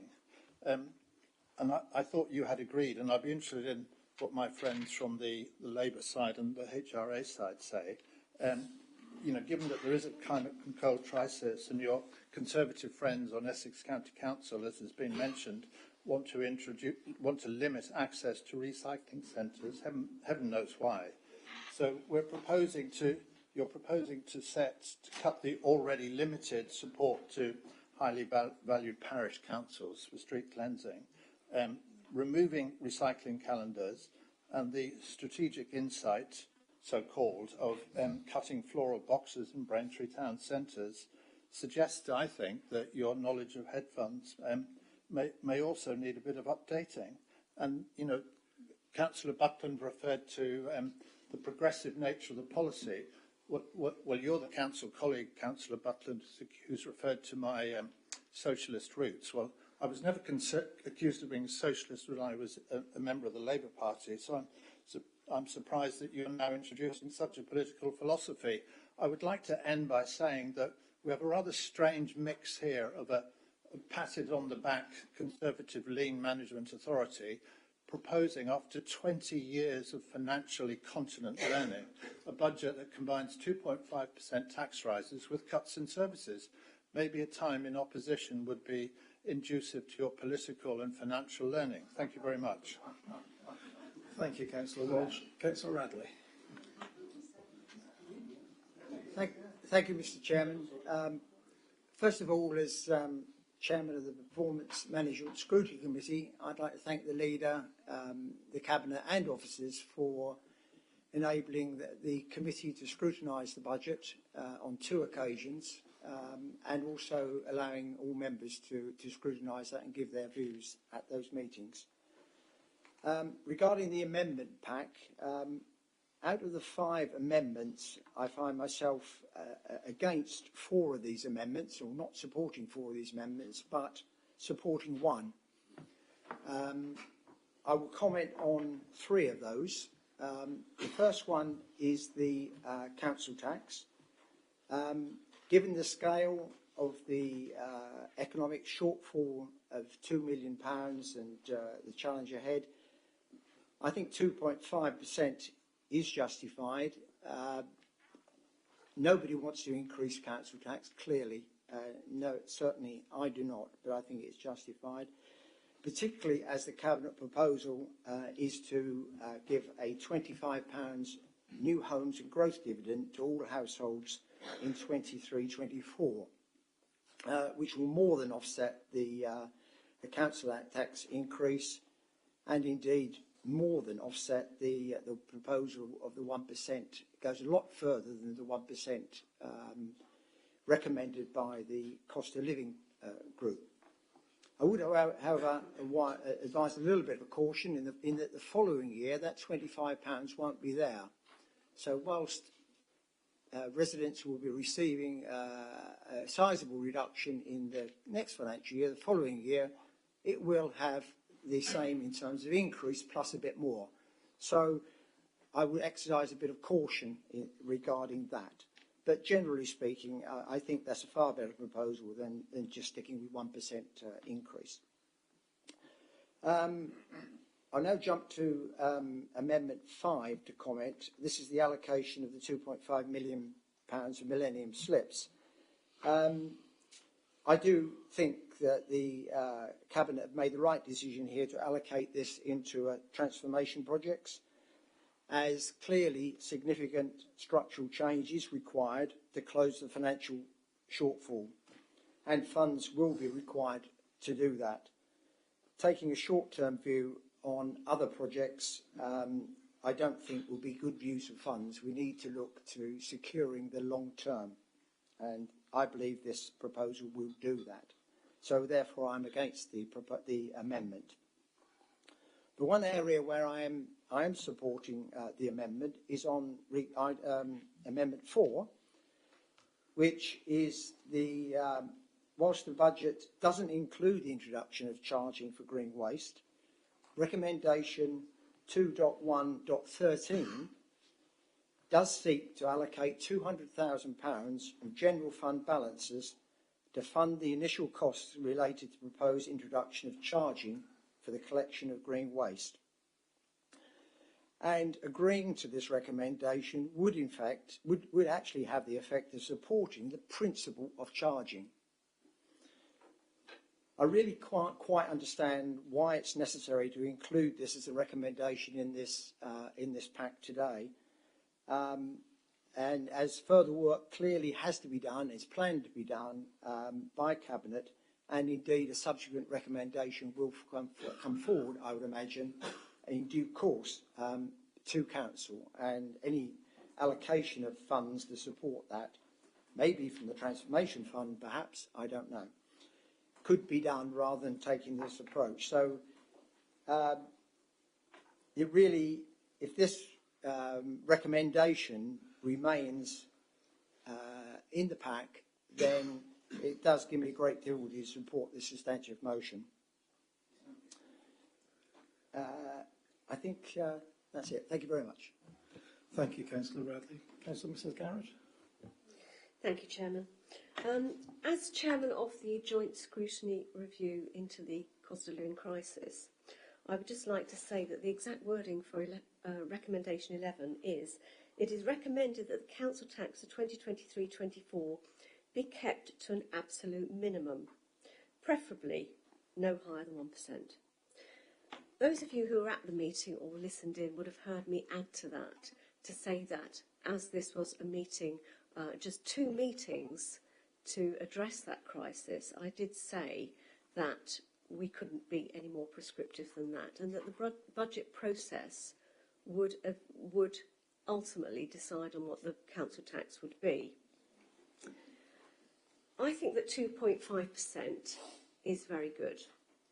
Having looked at where I live on the borders of Cambridgeshire, South Cambridgeshire and West Suffolk. I've had a look at what their proposals are. So West Suffolk is proposing at the moment 2.65%, South Cambridgeshire 3.1%. So I think that 2.5% is in itself very good. But in fact, this council has really tried to comply with that recommendation. And the new homes growth dividend is an excellent way of addressing that during what is termed as a crisis period.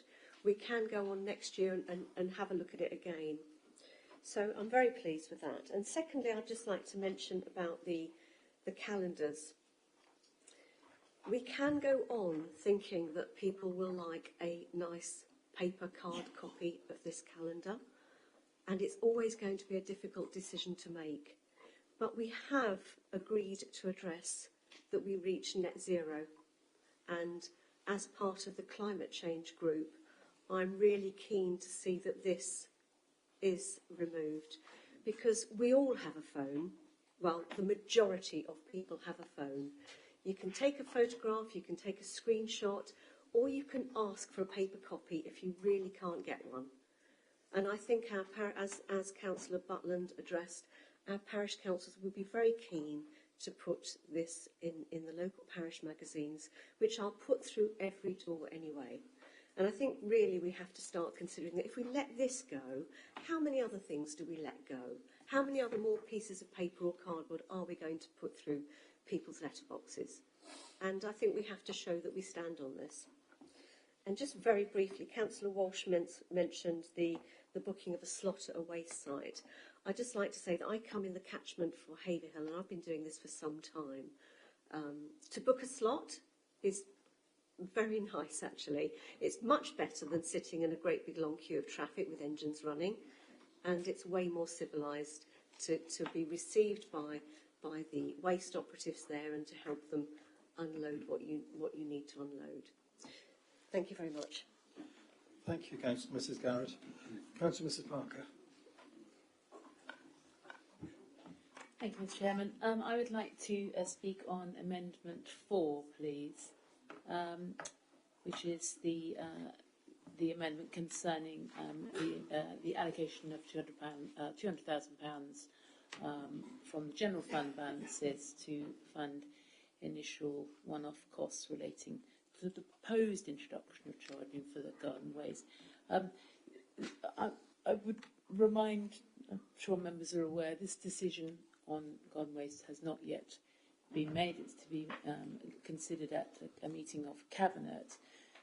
But as Councillor Mickey and Councillor Butland have made very clear, this has been a very, very difficult budget setting process for all the reasons that they have outlined. And we do have a large structural gap, and we do have to try and plug that gap somehow or other. And I commend all the work that has been carried out by the administration and the officers in trying to address that. Collection of garden waste is obviously not free. It's a cost to the council, and quite a substantial cost at that. And we do also, in addition to collecting waste for general waste, we collect recycling. We also collect on a weekly basis food waste. So I do think we have a very good service here. The other thing about the garden waste, it is not a service that everybody uses. There are obviously lots of people who live in flats without gardens, who have no use for a garden waste service, but obviously would still pay it through the council tax. There are also a lot of people who choose to compost themselves. So I think it is worth allocating money to consider how to design a service, and I'm sure it will be possible to try to design a service that will benefit the customer and meet the needs of those who would like to have that service. Thank you, Mr. Chairman. Thank you, Councillor Mrs. Parker. Councillor Dervish. Thank you, Mr. Chairman. I would like to speak on Amendment 2, the proposal of recycling calendars to remain at the cost of £25,000. I am somewhat shocked that out of all the political parties, the Green and Independent Group want the calendars to remain, not only at a cost of £25,000, but to produce over 68,000 to each household within this district. It's a huge impact on our environment and countless trees. As Councillor Butland has already mentioned, the calendars will be available as a download. We can print those on paper, not card, which they currently are, for those that wish to keep them on their fridges. There's a text message service. Parish councils can display them in notice boards. And for those that can't access these means, BDC will post them out. This is a saving of £25,000 and many, many trees. I cannot think why this would not be supported by the opposition. It sounds from what Councillor Abbott said, we now cut down trees in order to meet higher recycling targets as we can recycle the calendars. And for this reason, I do not support this amendment. Thank you. Thank you, Councillor Davish. Councillor Pritchard. Thank you, Chairman. I'd like to talk to Amendment 1. Obviously, in the current climate, putting a budget together of this nature, I can't imagine how tough it was for the officers and for Cabinet to debate the items at hand. I am one of the backbench Conservative councillors that Councillor Abbott referred to, and I don't have any problems with the budget as it stands, but I certainly do have a problem with this particular amendment. Why I have a problem with it is, as touched upon by Councillor Butland and also Councillor Radley in his comments, and also we have to consider, as Councillor Garrett pointed out, that the cost of living crisis review group, it was a recommendation, it wasn't stating how we should go forward, and obviously things have changed and the Cabinet have considered where we are. What it feels to me, actually, this budget is a combination of both long-sighted and short-sighted in terms of how we're viewing the situation. We're taking that long-term view about how we protect the budget of this council by looking at the funding gap that we are going to have to deal with for the coming years.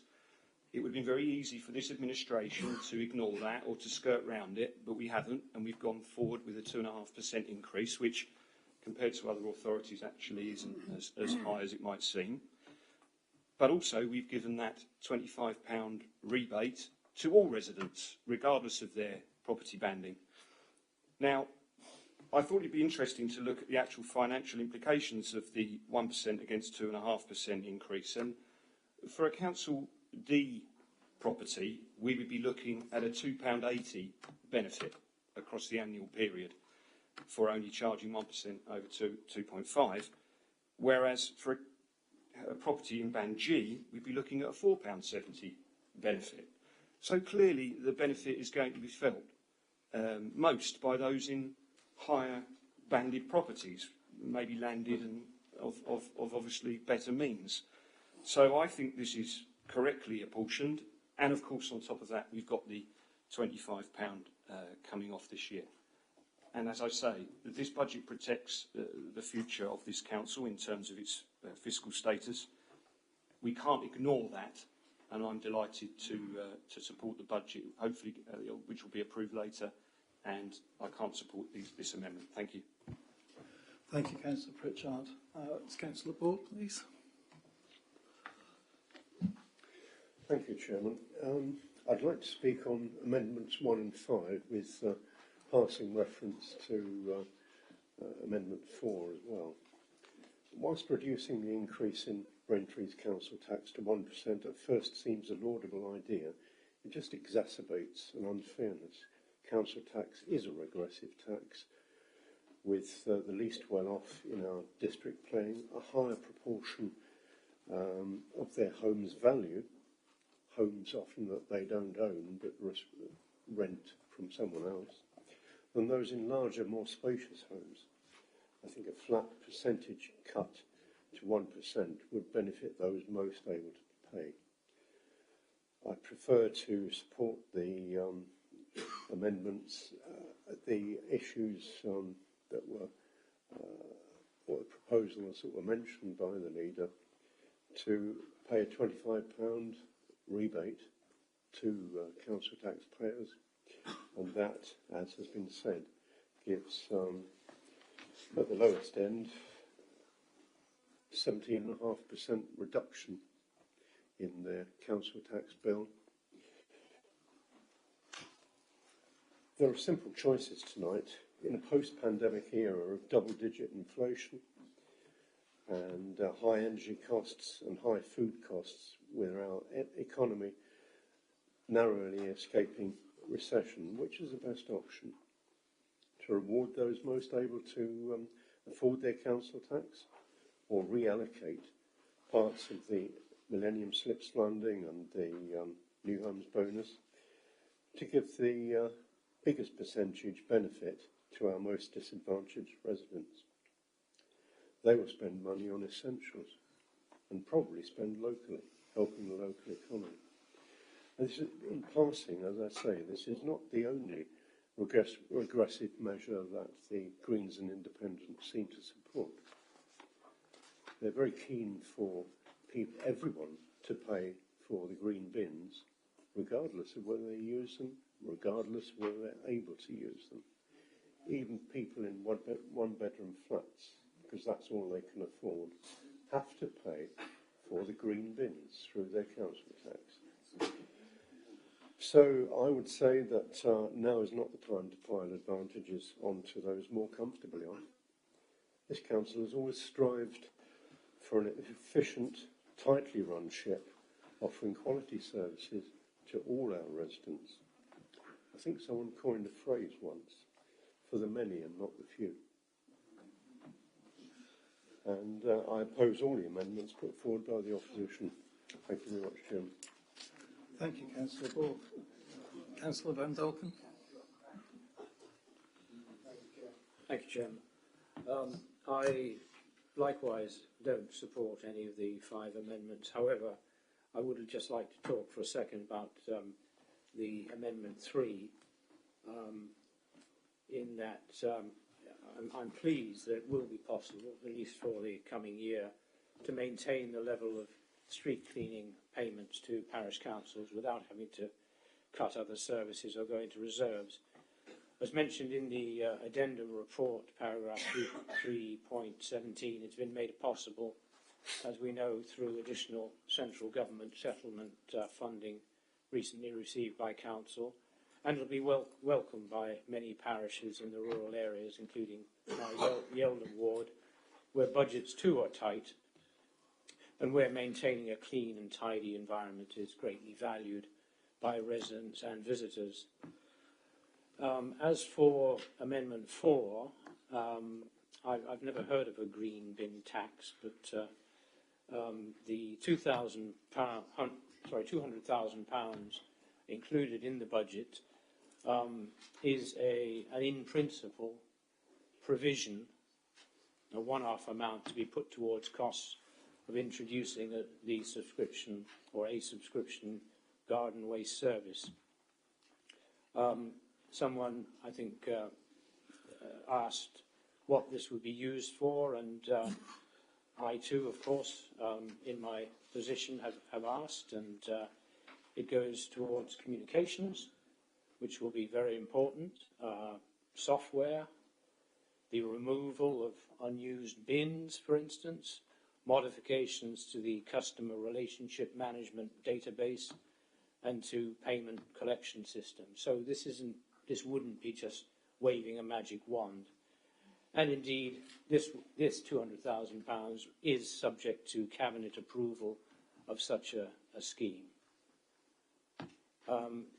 As mentioned in point 10.3.4 of the budget proposal, it's subject to the outcome of the last DEFRA consultation. So I hope that answers the question as to why it is there and what it would be for.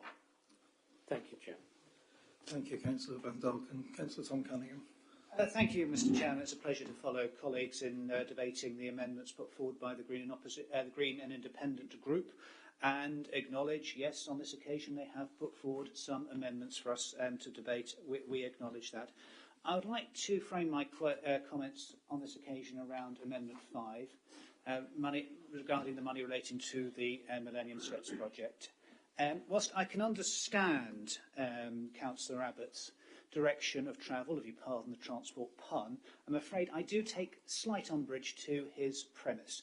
The whole idea of why would this district council want to put £2.5 million to secure major road improvements on one of the most important corridors in England, helping transport resilience, helping the quality of life in the immediate vicinity of Galley's Corner. A number of residents, I understand, reside in the parish of Cressing. Perhaps maybe he's slightly oblivious to those concerns, the leader of the opposition. We all know that actually if we had if the Millennium Slips are to come to fruition, they will greatly improve the transport experience, the journey times, and obviously have that major boost on the East of England economy. I appreciate that is not something that is at the forefront of their minds. I do acknowledge the comments and the points made by Councillor Bradley on the transformation budget. I think if we are going through the process of great change, having to do more for less in times of great difficulty and uncertainty, outlined by Councillor McKee, the most unprecedented rises in inflation and other cost pressures, you have to take a radical approach.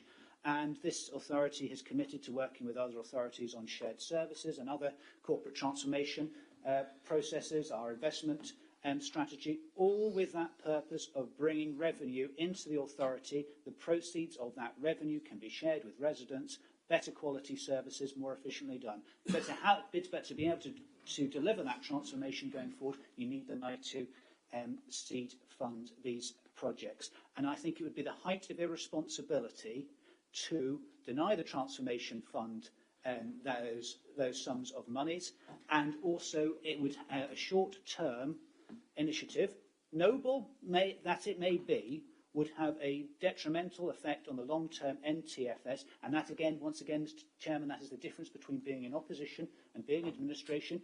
As I said at the scrutiny meeting, you can kick the can down the road in terms of the financial argument, but actually, if you're in administration, you have to face up to it and acknowledge how you're going to deal with it. Now, before the criticism, oh, well, they don't like cycleways or anti-green credentials, may I just deal with a couple of those points? First of all, I think you are starting to see in the planning process a shift in focus in terms of how planning policy is constructed, how developers are approaching the planning policy to ensure that some of this funding to lever in these major infrastructure improvements. And previously we've talked about health, highways, but I think you are starting to see that shift in terms of sustainable transport, and I think that will serve the district well in the months ahead. Also, in terms of supporting rural projects, and I totally appreciate the points he raises in terms of supporting rural capital projects, this authority will benefit from £590,000 of government's Rural Prosperity Fund. Action plans are being worked up to spend that across the district to support rural businesses and rural communities.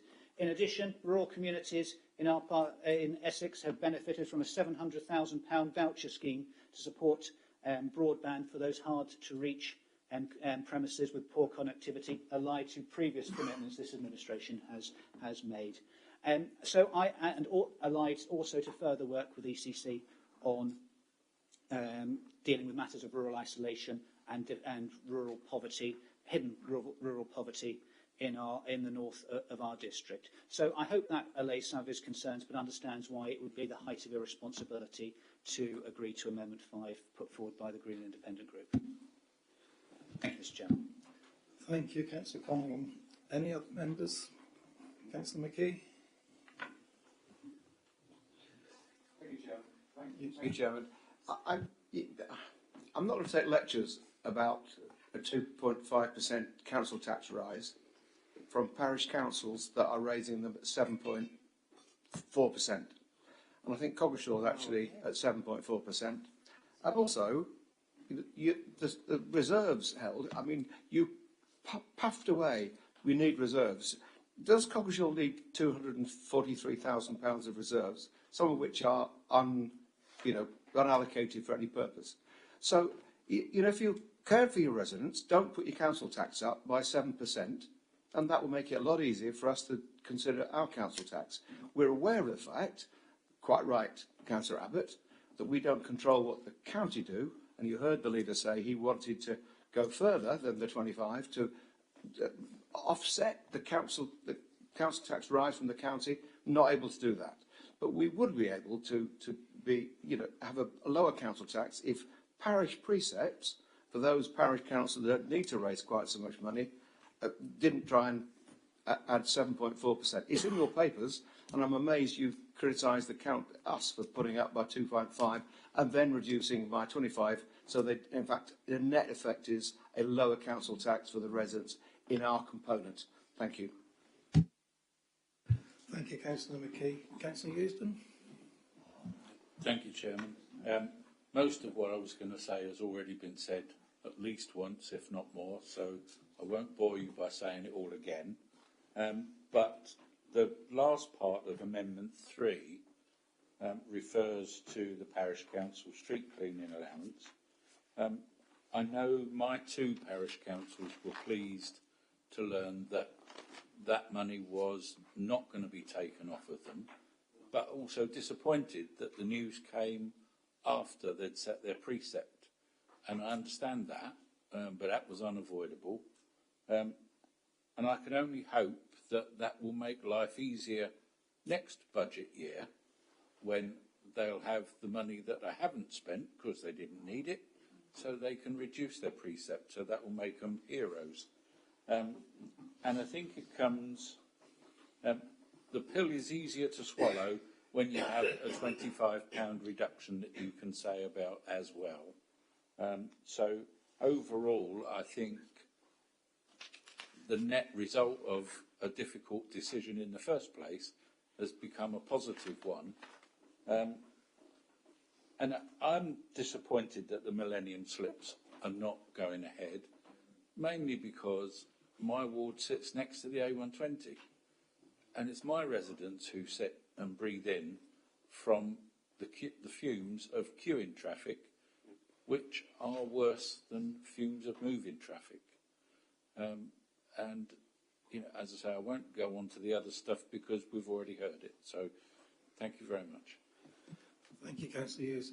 Any other members? No? Well, yes, sorry.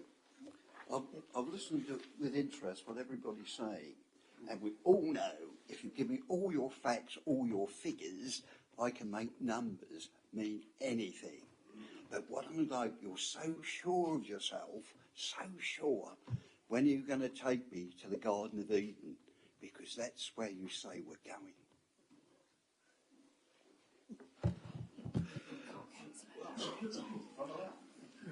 Well, follow that. We'll follow that with Councillor Thorogood as the seconder to the amendment. You have not yet spoken in the debate. Do you wish to speak now? Yes, thank you.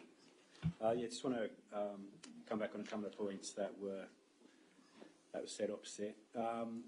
In regards to Councillor Goward's comments about the calendar, not everyone has a phone. Many elderly residents don't have it.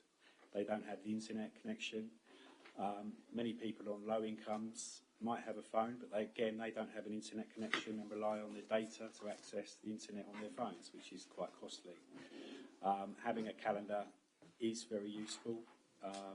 It also has reminders on it of what you can recycle. And I have been in discussions with officers about widening that, because not everything is on there. But it would be a good way to remind people that more of these items are available to be recycled at supermarkets that you can't recycle in your bins.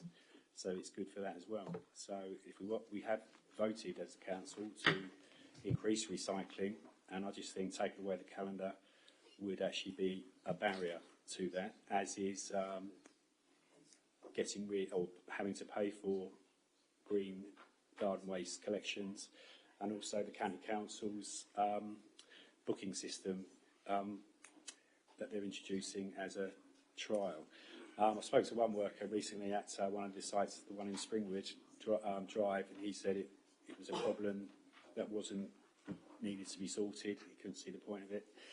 Well, it does get slightly busy at weekends, but it isn't a huge problem in the week. In weekdays, there's no queues. You can just turn up and get rid of your rubbish. I think all this is geared up to make it harder for people to recycle, and I think there will be more fly tipping as a result, and there'll be more green waste and recyclable material going into the black bins, which at the moment all of that is going to landfill without being sorted. Councillor Parker said 88%. Oh, sorry, Councillor Parker said not every household uses the green bin service. I believe it's 88% of households do in Braintree. Not everyone has a child, but we all pay tax towards schools. So where do you draw the line on that?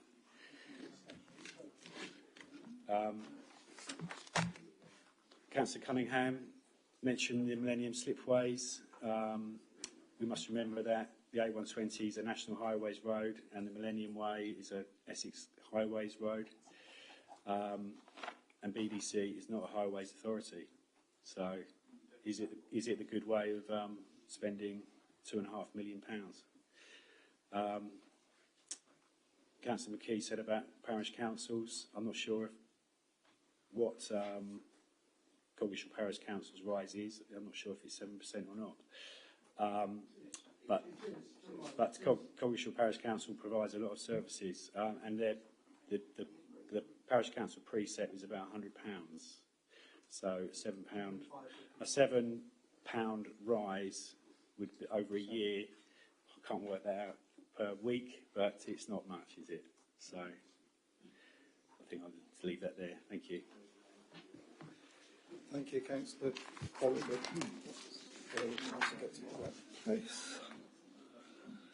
I'll now invite Councillor Abbott as the proposer of the amendments to make a closing speech.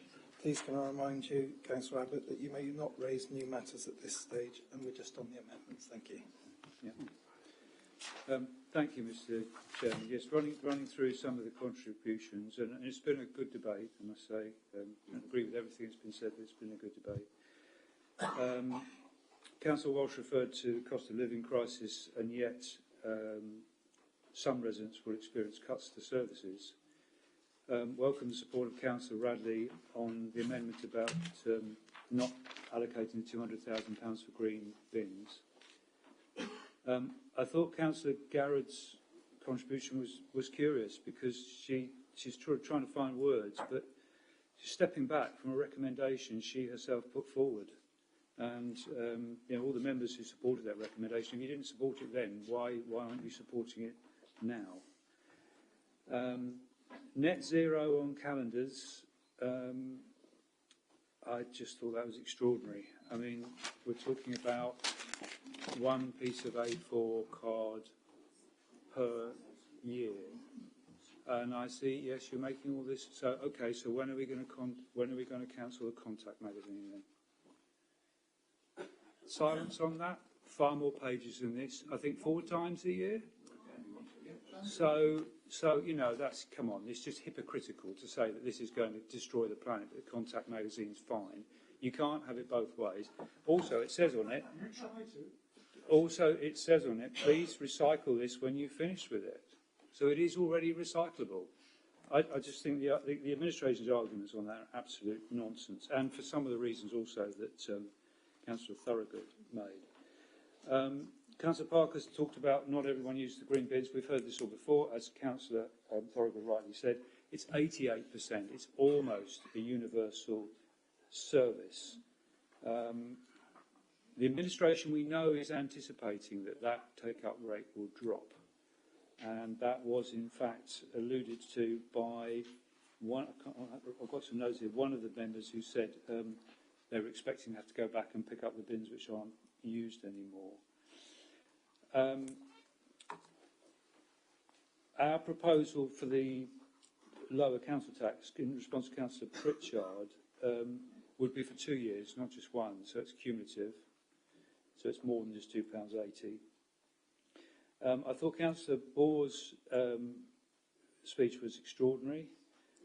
He's saying that our proposal to increase council tax by 1% compared to the administration's proposal of a bigger increase of 2.5% meant that ours was regressive. How on earth do you work that out? And I would also compare that to the fact that Councillor Butland and his former colleague, Councillor David Finch, Essex County Council, spent many, many budget meetings lauding the fact that they were decreasing the base council tax or keeping it at 0%. Never mentioned anything about regressive or progressive. They just said it was good for residents to keep the council tax down, which some of us on this side agree with. As I say, Councillor Von Dulken mentioned about helpfully actually, mentioned about the explanation for what the £200,000 for, but said expecting to remove green bins. In other words, expecting recycling to reduce. Now, if we're talking about climate change, why is this administration expecting recycling levels to reduce? Councillor Cunningham, I expected to dig on the A120. He accused me of being oblivious to concerns in Cressing about Galley's Corner. What a load of rubbish. What a load of towering rubbish. 15 years ago, I proposed to what they call then Highways England that the Galleys Corners problem could be solved by an underpass like they have on the A130 on the approach to, I think it's the A130, on the approach to Southend, where the local road went over the top and the through road went underneath. I'm acutely aware of the problems at Galleys Corner, and it's not being helped by all the planning permissions this council's given and all the planning permissions that inspectors have given for development surrounding Galleys Corner. Nothing to say on that. He also advocates A120 Route D, which is the County Council's preferred route. On County Council's figures, that will increase road traffic by 50% along the route corridor. Not very good for climate change. So, just rounding up on a couple more points. On the point about the cycling routes, our proposal is very specifically about the rural routes. So a member mentioned that money from, this was Councillor Cunning, money from Section 106 could be used for cycling routes. Well, they will tend to be in the urban areas where there's large amounts of development, but not for the rural routes. Councillor McKee referred to puffing away money. Yes, you did puff away £1.3 million on the failed New Towns plan. Well done. Councillor Eusden said that the administration was late on telling parish councils about the change to the grant, and we agree on that, but I do understand there's a process, but it would be helpful for parish councils to know as early as possible. And then just finally, Mr Chairman, just to be clear, because a couple of members have mentioned almost like £25 is vice versa, the 1%. Our proposal to keep the council tax rise down to 1% compared to the administration's 2.5 would be as well as the £25 the administration proposed to give back. Thank you. Thank you, Councillor Abbott. We will now proceed to a recorded vote on the amendments. Each amendment will have its own recorded vote. This means that we will conduct 5 separate recorded votes. So I'll now hand over to Dan Gascoigne, the Chief Executive, to conduct the first recorded vote on Amendment 1. Thank you, Chairman. Members, can I remind you you're voting on Amendment 1 as set out in the amendment pack. In response to calling your name, please can members clearly indicate whether they are for, against or abstaining from the vote. Councillor Abbott. For. Councillor Abram. For. Councillor Ball. Against. Councillor Bowers. Against. Councillor Butland. Against. Councillor Coleridge. Against. Councillor Mrs M Cunningham. Against. Councillor T Cunningham. Against. Councillor Mrs Dervish. Against. Councillor Eusden. Against. Councillor Everard. Against. Councillor Mrs Garrett. Against. Councillor Green. Against. Councillor Hensman. Abstain. Councillor Hicks. For. Councillor Johnson. Against. Councillor Corsina. Against. Councillor Mann. Against. Councillor McKee. Against. Councillor Mundy. Against. Councillor Mrs Parker. Against. Councillor Mrs Pell. Against. Councillor Pritchard. Against. Councillor Radley. Against. Councillor Ritchie. Against. Councillor Rose. Against. Councillor Miss Santamoro. Against. Councillor Mrs Scattergood. Against. Councillor Mrs Schmidt. Against. Councillor Schweer. Against. Councillor Mrs Spray. Against. Councillor Thorogood. For. Councillor Van Dolken. Against. Councillor Walsh. For. Councillor Mrs Walters. Against. Councillor Mrs Wilson. Against. Councillor Wrench. Against. Councillor Wright. Thank you.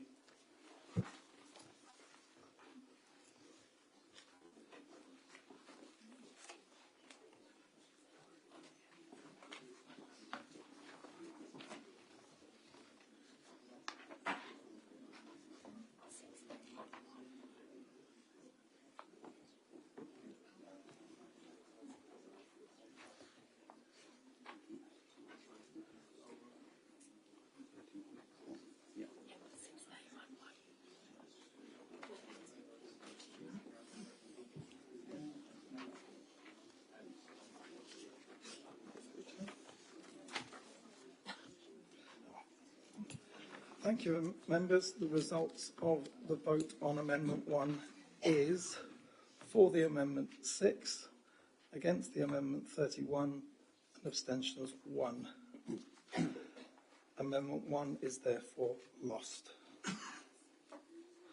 I'll now hand over to Dan Gascoigne for the recorded vote on the second amendment. Thank you, Chairman.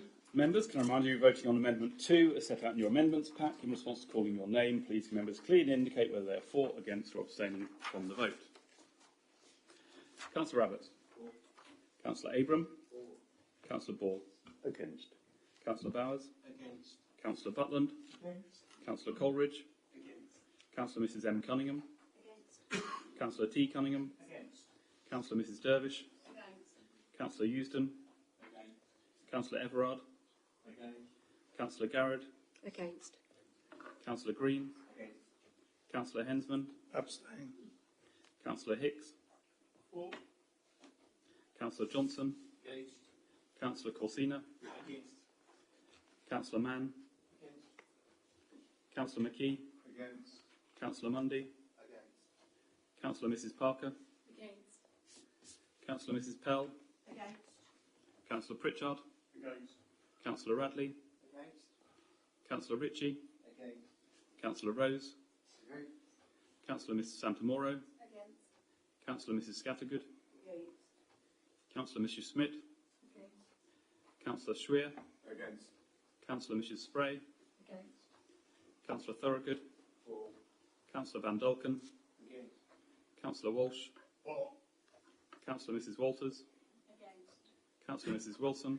Against. Councillor Wrench. Against. Councillor Wright. For. Thank you.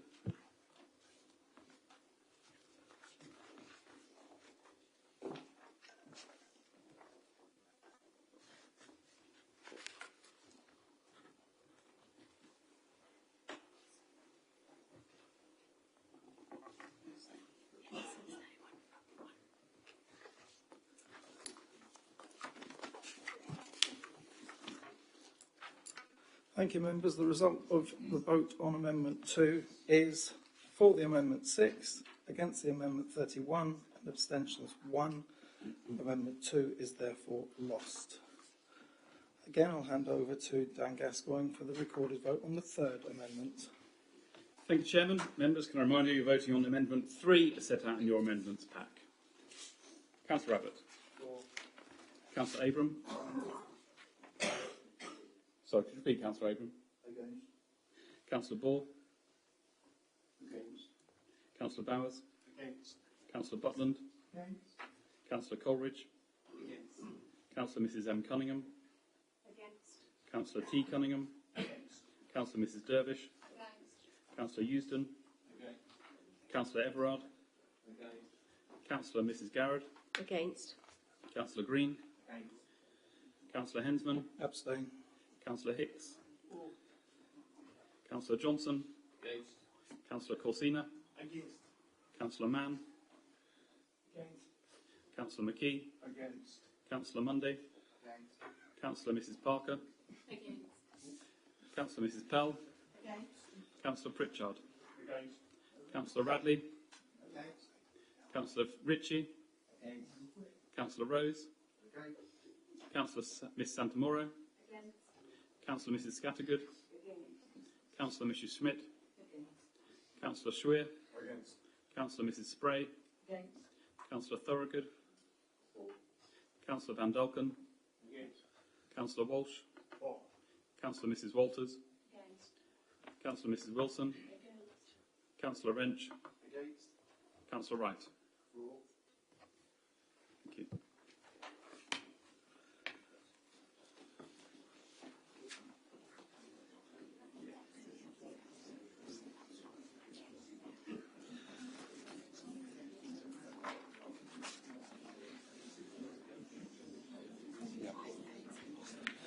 Thank you, members. The result on the vote on Amendment 3 is 5-4, against 32, and abstentions 1.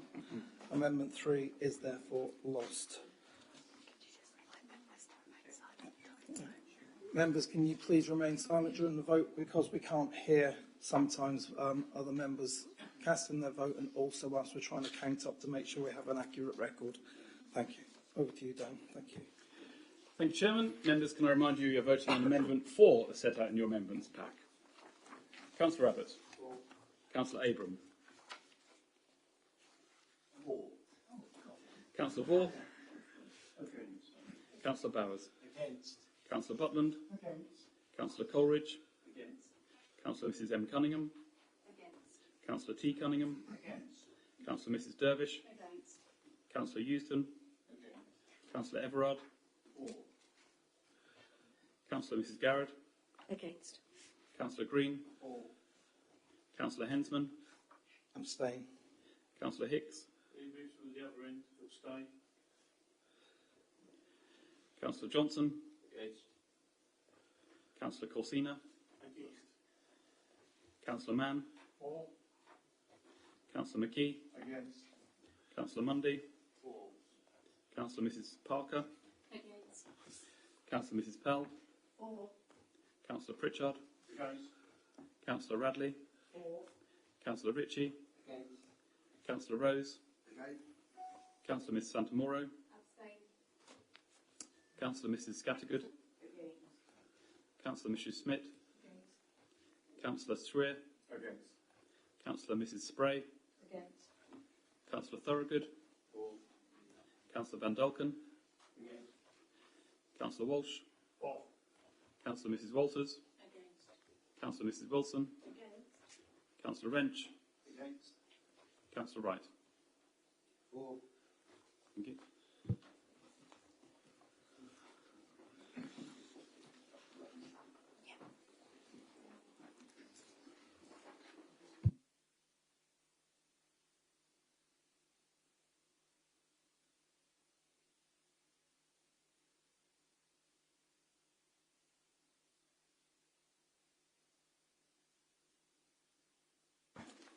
Thank you, members.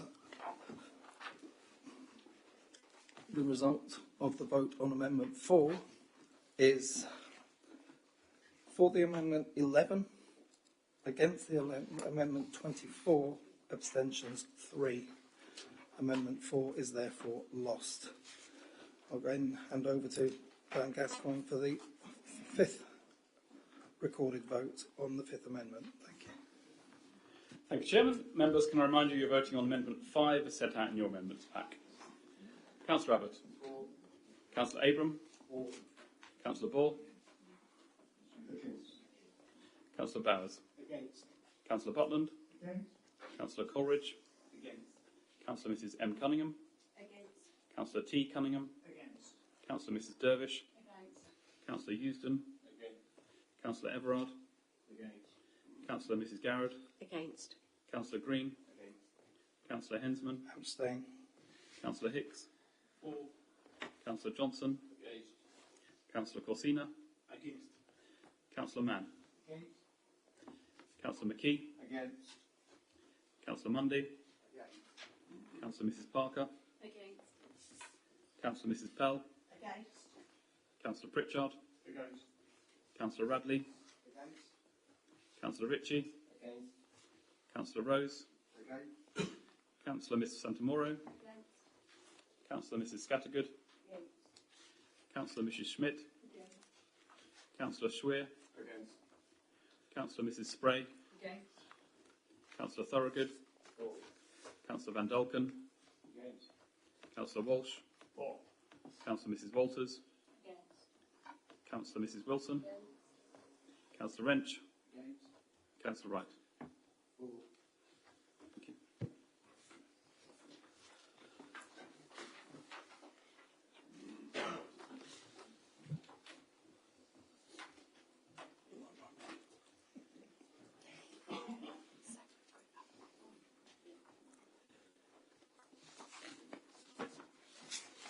Thank you, members. The result of the vote on Amendment 5 is 6 for the amendment, 31 against the amendment and 1 abstention, and therefore Amendment 5 and all the amendments are lost.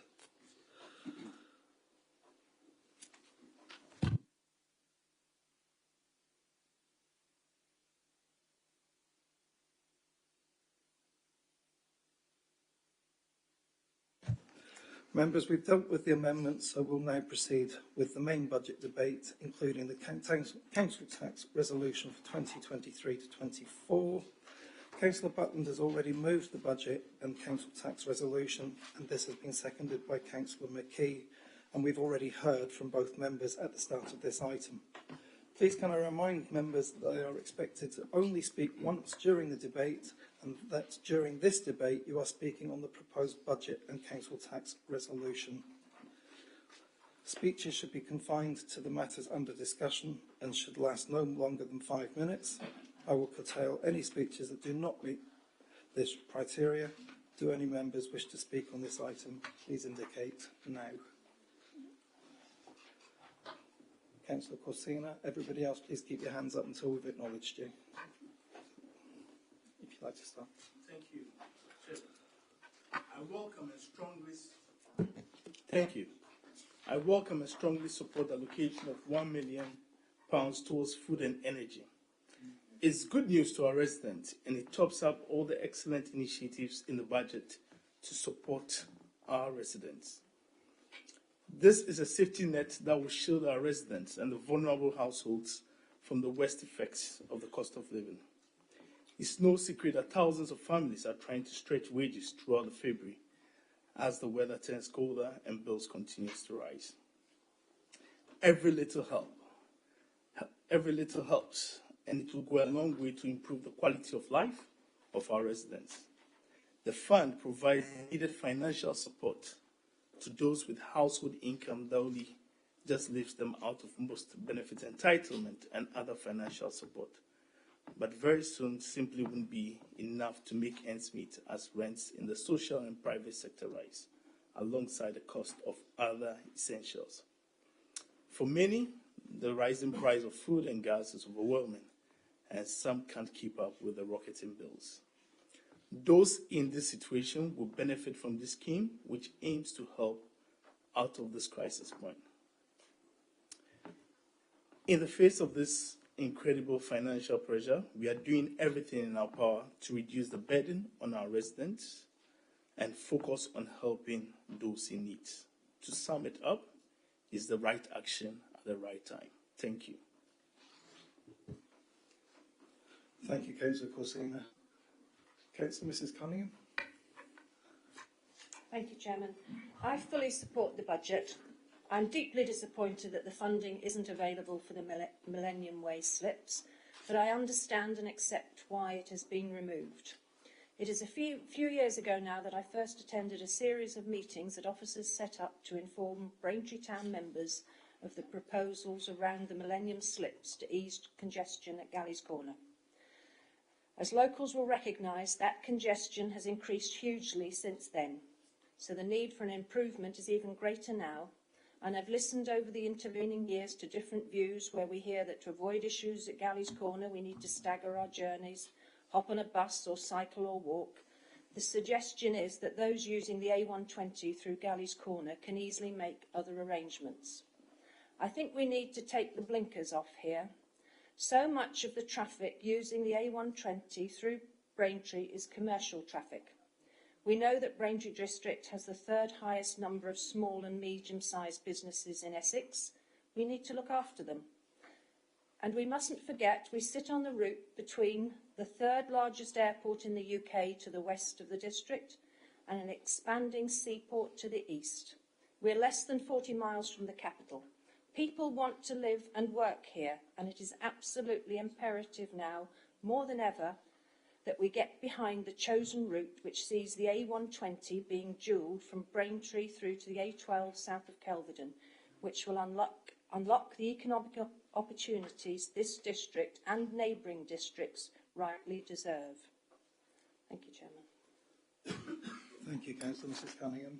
Councillor Abbott.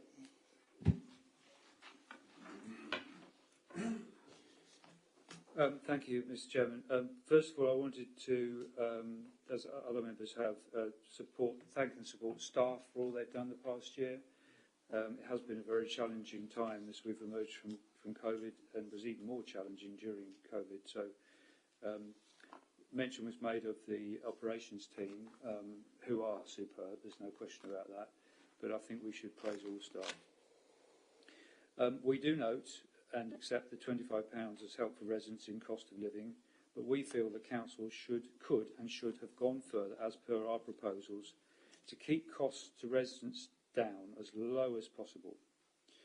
We welcome, at least for 1 year, the U-turn to keep parish street cleaning grant, but that grant, that support, needs to be increased, not decreased. All parishes need to have other means of raising the money, because we're going to be expecting parish councils to do a lot more in the future. As I said during the debate on the amendments, we still don't know what the exact model is going to be, but the ranges are going to be axed. The county council has ceased funding for them. So are we going to maintain the relatively high level, apart from litter, which is a bugbear which gets all of us, level of street cleaning and the clean and green agenda, or is that going to fall by the wayside? I would say that parish councils, and I know my parish council is very keen to do this, to do more, but that's going to require funding. It can't all be done by volunteers. We do welcome the matter which we originally suggested, which was that the ring fencing was removed from the £2.5 million for the Millennium Slip Roads. And I would reiterate again that this council is not a highway authority, so if money's tight, why were we even proposing spending £2.5 million on a proposal which should be funded by either Essex County Council or National Highways or both? Well, you laugh, Councillor McKee, but why? I mean, why? It's not ours to fund. Conservatives are absolutely expected to be gung-ho behind maintaining this, building this new road, but you can't keep having it both ways. You can't say you're concerned about habitats and climate change and then want to propose spending, something like 600, 700 million pounds building a 4-lane road through open countryside. The two don't go together. They're incompatible. A solution, though, is needed. And, members opposite who say that we don't care on this side about Galleys Corner on the A120 are completely wrong. We're well aware of the issues and a solution is needed. The problem is you lot have failed. You're the ones who've been in charge all these years and you've not solved the problems. They've just got worse.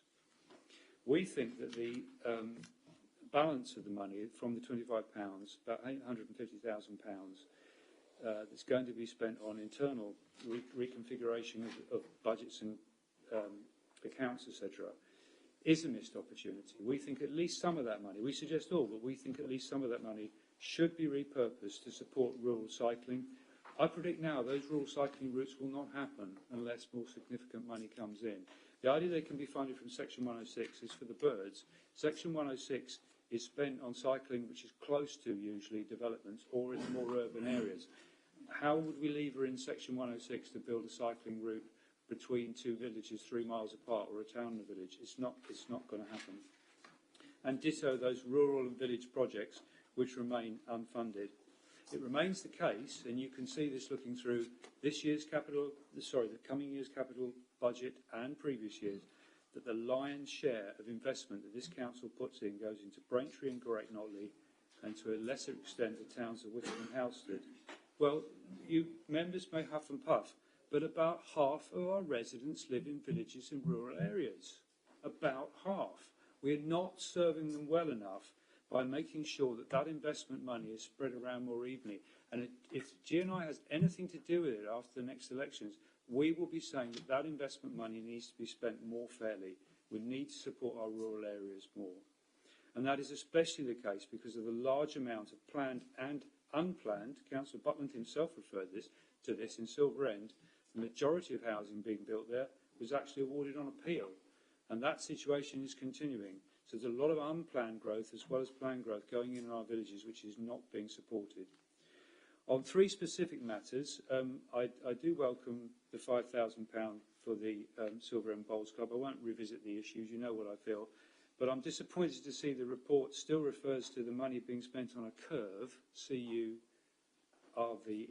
and not a curb. I did raise that during performance management, but, whistle in the wind, I suppose, is what I'm being told there. We warmly welcome the funding for, as I said at PMB, for better cleaning of the A12. Anyone who follows me on social media knows that I retweet horrendous videos and pictures from other parts of the country which are worse than the A12. Can you believe that? Actually worse than the A12. It is a disgrace. It's a disgrace to this district. It's a disgrace to the country that our trunk roads in particular look like linear landfills. We've got to get to grips with it and get that litter cleared. And I also warmly welcome the fact that Council of Community Grants are continuing. For myself and Councillor Wright, we're getting an increasing number of grant applications. I think that is in part due to cost of living. Local groups are looking for more support, and if only we could spend more. I know the pressures, but it's vital. We do strongly, though, oppose the charging for green waste collections, and I think the votes tonight on our amendment suggest that we're not the only group who are concerned about that. Again, the administration, you can't have it both ways. You talk about a cost of living crisis and wanting to help residents, but at the same time, you're going to set up for charging for a service which members of the public already get through their council tax. Councillor Abbott, can I ask you to... Yep. Last two lines. You're proposing adding to their costs. And who will that benefit most? Those who can afford to pay for it. It is a bin tax. And if you don't agree with that description, you need to speak to the City of Chester Conservatives, the Birmingham Conservatives and the Walsall Conservatives, who all campaigned against local bin taxes of charging on green waste. We are concerned, in closing, Mr Chairman, that the cumulative impacts of the green bin charges, the drop of the calendars and the new arrangements at the recycling centres could result in a significant drop in recycling, more fly tipping, and guess who pays for that? Warwickshire Council. Thank you, Mr Chairman. Thank you, Councillor Abbott. Councillor Pritchard. Thank you, Chairman. Just a brief point on the cessation of the waste collection calendars. Obviously, we've debated this at previous budget setting times. Actually, the opposition might have found a friend in me 2 years ago because I was advocating for their retention. But as you travel around this district, you can't help but notice that people tend to put their bins out whenever they fancy and not necessarily on the day of collection, which sort of indicates to me that a lot of people aren't using the calendars to inform them anyway. So the production of something that isn't being used seems a bit crazy, and we will give them alternatives, and that seems the best option. Thank you. Thank you, Councillor Pritchard. Councillor Spray. Thank you very much, Chairman. Well, I echo comments by some of my colleagues that I'm personally sorry that the Millennium Slips aren't going ahead. As the Cabinet Member for Planning and Infrastructure, I've sat in on many of the briefings on the A12, A120 improvements, and I think there is absolutely no doubt that those slips are needed. But we were unlucky with our funding request to the government, and I do appreciate the position, very difficult financial position, that the County Council finds themselves in, and that they are unable to support it at this time. I hope that the scheme will come forward at some time in the not too distant future when financial position allows. And actually, at a fairly recent planning meeting, there was an application for housing in Councillor Abbott's ward, which, if he hadn't walked out of that planning meeting before that application was heard, he would have been able to take part in the discussion, and he would have heard representations from members and others about the really difficult traffic situation around Galleys Corner. But as I say, unfortunately, he'd left the room at that stage, so he wasn't present for it. But in the meantime, it has at least given us the opportunity to help all residents with the £25 new homes growth dividend, and in particular those residents who are almost certainly struggling most with the cost of living crisis at the moment. And I would just like to echo Councillor Butland's earlier comment that not many, if any, councils are going to be in a position now and over the next few weeks when they're discussing budgets to produce a balanced budget that also manages to help residents out. I think this is a budget that both officers and members should be really proud of. Thank you, Chairman. Thank you, Councillor. Mrs. Spray. Thank you, Chairman. I would like to echo Councillor Spray's comments at the end of her speech just then. We all know that the biggest concern that's facing our residents right now is the cost of living. And I'm very proud that this administration has produced a budget that not only maintains the tradition of the Conservative administration of sound financial management, and I'd like to thank John McKee for all his work done on this, but we've also managed to limit our council tax rise to 2.5%, set against inflation at the moment currently over 10%, which affects all our council services, all our own costs as well.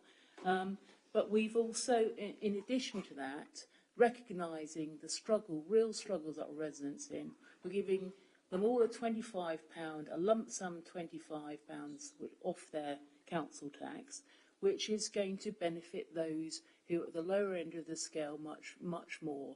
I think this is a budget. I'm very proud to be supporting this budget, and I think the administration has done an excellent job in producing such a budget in very difficult circumstances. Thank you, Mr. Chairman. Thank you, Councillor Mrs. Barker. Councillor Radley. Yeah, thank you, Mr. Chairman.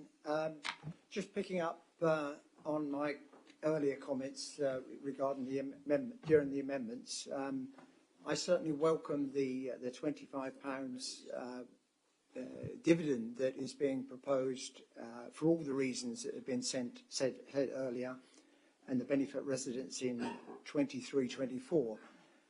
However, I would like to understand from the administration what their views are on the following year. I know this will be another budget round, but effectively residents will then be facing not having the £25, which will then effectively will increase their council tax by 13% plus potentially another 2% that's in the medium financial plan. So they will see a hit in that 24-25 year of something like 15% based upon Band D, that is. And at the same time, potentially being hit with a £45 charge for their bins. So whilst 23-24 sounds like a good, supportive, interesting year, 24-25 doesn't quite hold that same that expectation. So I would be interested in the administration's views on how they plan to manage that situation.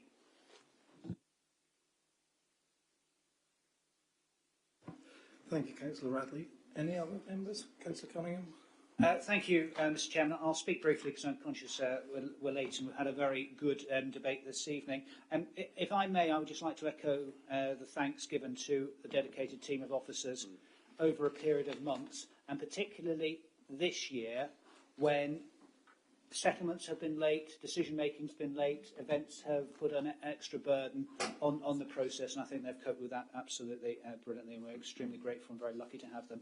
This is an excellent budget that balances the need for sound financial management whilst appreciating our residents are going through unprecedentedly difficult times, and the ability to offer the concessions and the overall tax reduction that this authority is able to do, whilst providing the statutory services and maintaining those at a high level, is extremely impressive, and one that the authority should feel proud to be able to deliver and for all members to support. I mentioned the statutory services. I am pleased that under some of these big headline subjects that quite rightly have taken the focus of debate this evening, there's still the support there for community support, health support, community resilience, and also supporting our economy as it bounces back from the COVID pandemic. There is still funding available to fund our excellent and highly thought of economic development function, and I hope that any incoming administration, and I think if we have anything to say about it, we will be obviously advocating for the continuation of that. Mr. Chairman, as a small side, I was at the final event of the iConstruct Business Support Programme, which colleagues will remember we helped fund the major capital contribution to the iConstruct Innovation Hub building, which underpinned the project. And the chairman of the Haven Gateway Partnership, George Kiefer, said a lot of local authorities talk about economic development and economic growth. The difference with Braintree District is they actually get on and do it. And that, I think, is something that this authority can be rightly proud of as we come to the end of this administration and hopefully look to another. And that's obviously investment, both capital and revenue. And when we've made capital investment in projects such as 65 acres of employment land in Great Notley, I appreciate the opposition tune out when we talk about the economy, but maybe they might just... excellent. Well, yeah, lovely stuff. Good. Rock on, Tommy. That's what we say. As we come to the end of this administration, I think we need to reaffirm that the benefits of Horizon 120 are felt by all residents. And there is the contrast. This rather divisive approach by the Green and Independent opposition. They couldn't even get their candidates to agree on their policy platform for the budget. We had one candidate in public question time speaking totally at odds against the amendments being put forward. Benefits felt by all, not picking off one community and pitching them against the other. That's cynical, it's nasty politics, and we all know where that ends. It leads to very poor public service. Thank you. Thank you, Councillor Conning. Councillor Thorogood. Thank you. Councillor Buckland, in his opening remarks on the budget, talks about this being a particularly difficult year, but he forgot to mention that the reason for that is obviously the Russian invasion of Ukraine, the COVID pandemic as well, which was made worse by the Prime Minister at the time, locking down late twice. It hasn't been helped by the Tory Brexit, which has cost £100 billion a year. I don't remember that on the side of a bus in 2016. And also the Truss and Kwarteng mini-budget, which wiped billions of private pensions, and it's increased mortgage costs for millions of households. So there's that. And just on the £25 so-called new house growth dividend, a lot of people are already saying that they see it as an election year bribe. So I think it might come to bite you on the backsides. Thank you. Thank you, Councillor Thorogood. Councillor Wright. I'm glad to see that all local businesses and shops in our town centres are doing so well that the Tories are now taking away their 10p after 3 o'clock parking and putting it up to at least £1.50 or £2.80. And before Councillor Buckland says I'm green and I shouldn't be using the car parks, I don't. I use the bus pass to use my bus to get into town. But I can see that most of the £25 would be going in car parking fees.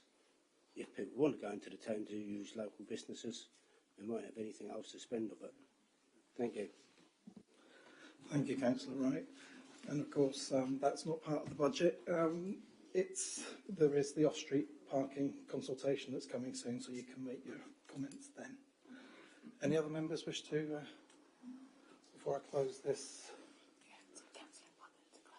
Okay, then, Councillor Buckland, would you like to close the debate as the proposer of the budget recommendations and council tax resolutions? Please, thank you. Thank you, Chairman. I agree with Councillor Abbott. I think it's been a very good debate. There are just one or two issues I'd just like to pick up, just to tidy up the loose ends. Not for I think twice tonight we've heard from Councillor Abbott about investment in Great Notley. Perhaps at some time he'll tell me what the advantage to the residents of Great Notley has been, because there are three of us here who have had to tell our residents that land that was set aside by this council many, many, many years ago as employment land has been used. Now, if he's got the guts to tell his constituents, that's it, I'll join with him. So that was that. The next thing, that is exactly the point. Now let's go to the Millennium Slips. I am sad that we have been able to, or we've used the resources. I would much rather have had the Millennium Slips, because as Councillor Mary Cunningham has said quite clearly, the impact that it is having in the centre of the county, where the north and south main traffic intersection is. This isn't going into Southend with a little spur off to Hadley. This is a major traffic centre. And the impact on the residents of Cressing. And I challenge through you, Chairman, the Leader of the Opposition, to put out a circular in Cressing with a smiling face to say, I wanted to take the £25 away so you can spend more time stuck in traffic. Because that's what he wanted, Chairman. He wants to do it with a smile on his face, as he always has against every development in this in this district. Secondly, what I'm talking about is through you, Chairman, your approach, which is Mickey Mouse. So much time spent in his garden stargazing, he needs to get to reality. And then, if I can carry on, can I continue? Can I thank Councillor Abraham for his support? He obviously, on Amendment 3, to see one member of the Green Party and Independent Group break the party whip is very encouraging, and I congratulate him as a new member to have done that so promptly. If I talk now with Councillor Thorogood, Councillor Thorogood asked what the difference was between green waste collection and education, because people have to pay for education. One is a statutory service, Chairman, and one isn't. Okay? Now, when you've learnt that and the difference between statutory services, those which councils have to provide, and therefore have to provide for everyone, and which everyone contributes, and non-statutory services, such as green waste, then you'll be some way to understanding what local government is all about. Now, he made the point that not all people have access to electronic devices and phones, etc. Absolutely. And if he has any like that, then let us know, because we will produce for those individuals, I don't think we'll have much to produce, but we will produce for those individuals a paper copy. If Mrs. Butland contacts him, however, Madam Chairman, because Mrs. Butland's not too happy about losing her calendar, I can tell you that, tell her she's got an iPad and her husband will show her how it can be done. No, she knows how to do it, and I'm gradually winning her over. But it's not something that we should do that. Now, on cycleways, Councillor Abbott says, why were we making a contribution of £2.5 million to the Millennium Slips? Well, one, because we think it's a real issue and we wanted to help his residents. But secondly, if he takes the view that we shouldn't do it because we're not the Highways Authority, we're also not the authority responsible for cycleways. Okay? The County Council, we cannot do anything on cycleways except that on our own open spaces. So exactly the same argument could be applied to that. As far as the green waste is concerned, what I would say, and particularly to Councillor Abbott, because he lectures people at all times of the day and night on social media to follow the evidence. Let's just wait for the evidence on green bin collection. Let's look at the 270-odd authorities that have already done it. Let's see. This isn't as though we're taking a leap into the dark. And have a look at the stuff from Brighton, your flagship authority that brought it in 2015. 2015 as a trial, and still doing it in 2023. Look at the evidence, wait for the evidence, and then I suspect you probably will still stick to it because you don't want to waste the time you spent on cutting out those pretty little green bins that you've got on your lapels there. Most impressive.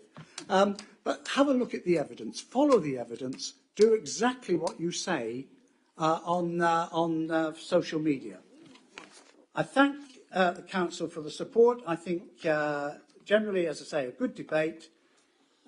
Very pleased with the outcome of the result. I think the electorate will be pleased as well. The point that Councillor Radley makes about next year is not lost. That's why we say there is still a task to be done, which is why we wanted to put some of the money to a transformation, because we're going to have to make significant efficiencies in the way in which we deliver. Not necessarily cuts, but efficiencies. And I want the staff to be able to have them. Sometimes you need upfront financing through you, Chairman, to be able to do that. But we in no way underestimate the position that would be. Hopefully, we will see a downward turn in inflation over that period, and that will help as well. So, Chairman, I've moved the motions, and sorry,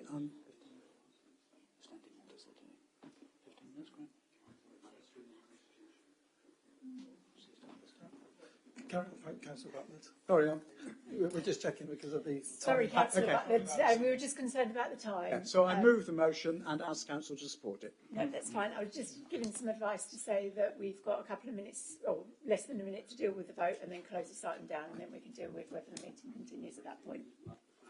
I've finished. Okay, so, well, thank you, members. And thank you, Councillor Butland. The budget recommendations and council tax resolution as set out in the budget report, addendum report and council tax resolution report have been moved and seconded, so we'll now proceed to the final recorded vote on this item, which is permitted, although we're over time because we close this item and then we'll deal with it thereafter. So I'll now hand over for the last time to the Chief Executive, Dan Gascoigne, for the recorded vote. Thank you, Chairman. Councillor Abbott? Against. Councillor Abram? For. Councillor Bore? For. Councillor Bowers? For. Councillor Butland? For. Councillor Coleridge? For. Councillor Mrs M Cunningham? For. Councillor Mr T Cunningham? For. Councillor Mrs Dervish? For. Councillor Euston? For. Councillor Everard? Councillor Mrs Garrett? For. Councillor Green? Councillor Hensman? For. Councillor Hicks? Against. Councillor Johnson? For. Councillor Corsina? For. Councillor Mann? Abstain. Councillor McKee? For. Councillor Mundy? Abstain. Councillor Mrs Parker? For. Councillor Mrs Pell? For. Councillor Pritchard? For. Councillor Radley? Abstain. Councillor Ritchie? For. Councillor Rose? For. Councillor Mrs Santamoro? For. Councillor Mrs Scattergood? For. Councillor Mrs Schmidt? For. Councillor Schweer? For. Councillor Mrs Spray? For. Councillor Thorogood? Against. Councillor Van Dalken? For. Councillor Walsh? Against. Councillor Mrs Walters? For. Councillor Mrs Wilson? For. Councillor Wrench? For. Councillor Wright? No. Thank you.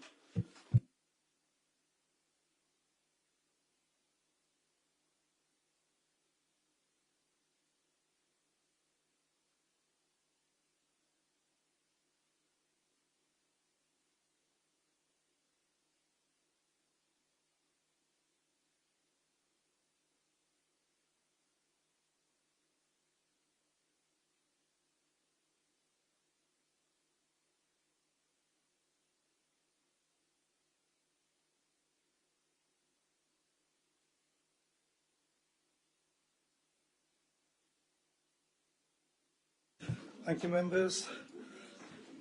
The result of the recorded vote is 4, 28, against 5, abstentions 5. The recommendations and resolutions have therefore been approved. And that concludes the budget item, and as we're out of time, we cannot proceed to agenda item 8. And therefore, which is, Cabinet's report to full council, and therefore it's the normal written questions via the governance team to the Cabinet, for which written replies, and that is available all day, every day, any time, so it doesn't have to wait for council. So with that, members, there are no further business items on the agenda, so please may I ask members to remain quiet and seated for just a few more minutes whilst I formally close the meeting. And this concludes our business for this meeting of full council. But before closing the meeting, please can I remind members that the next meeting of full council will be held on Monday the 20th of March 2023.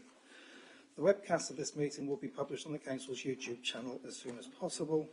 And members, if you have any feedback following this evening's meeting, please can you provide this directly to either Emma Wisby or Kim Mayo, who can consider it for future council meetings.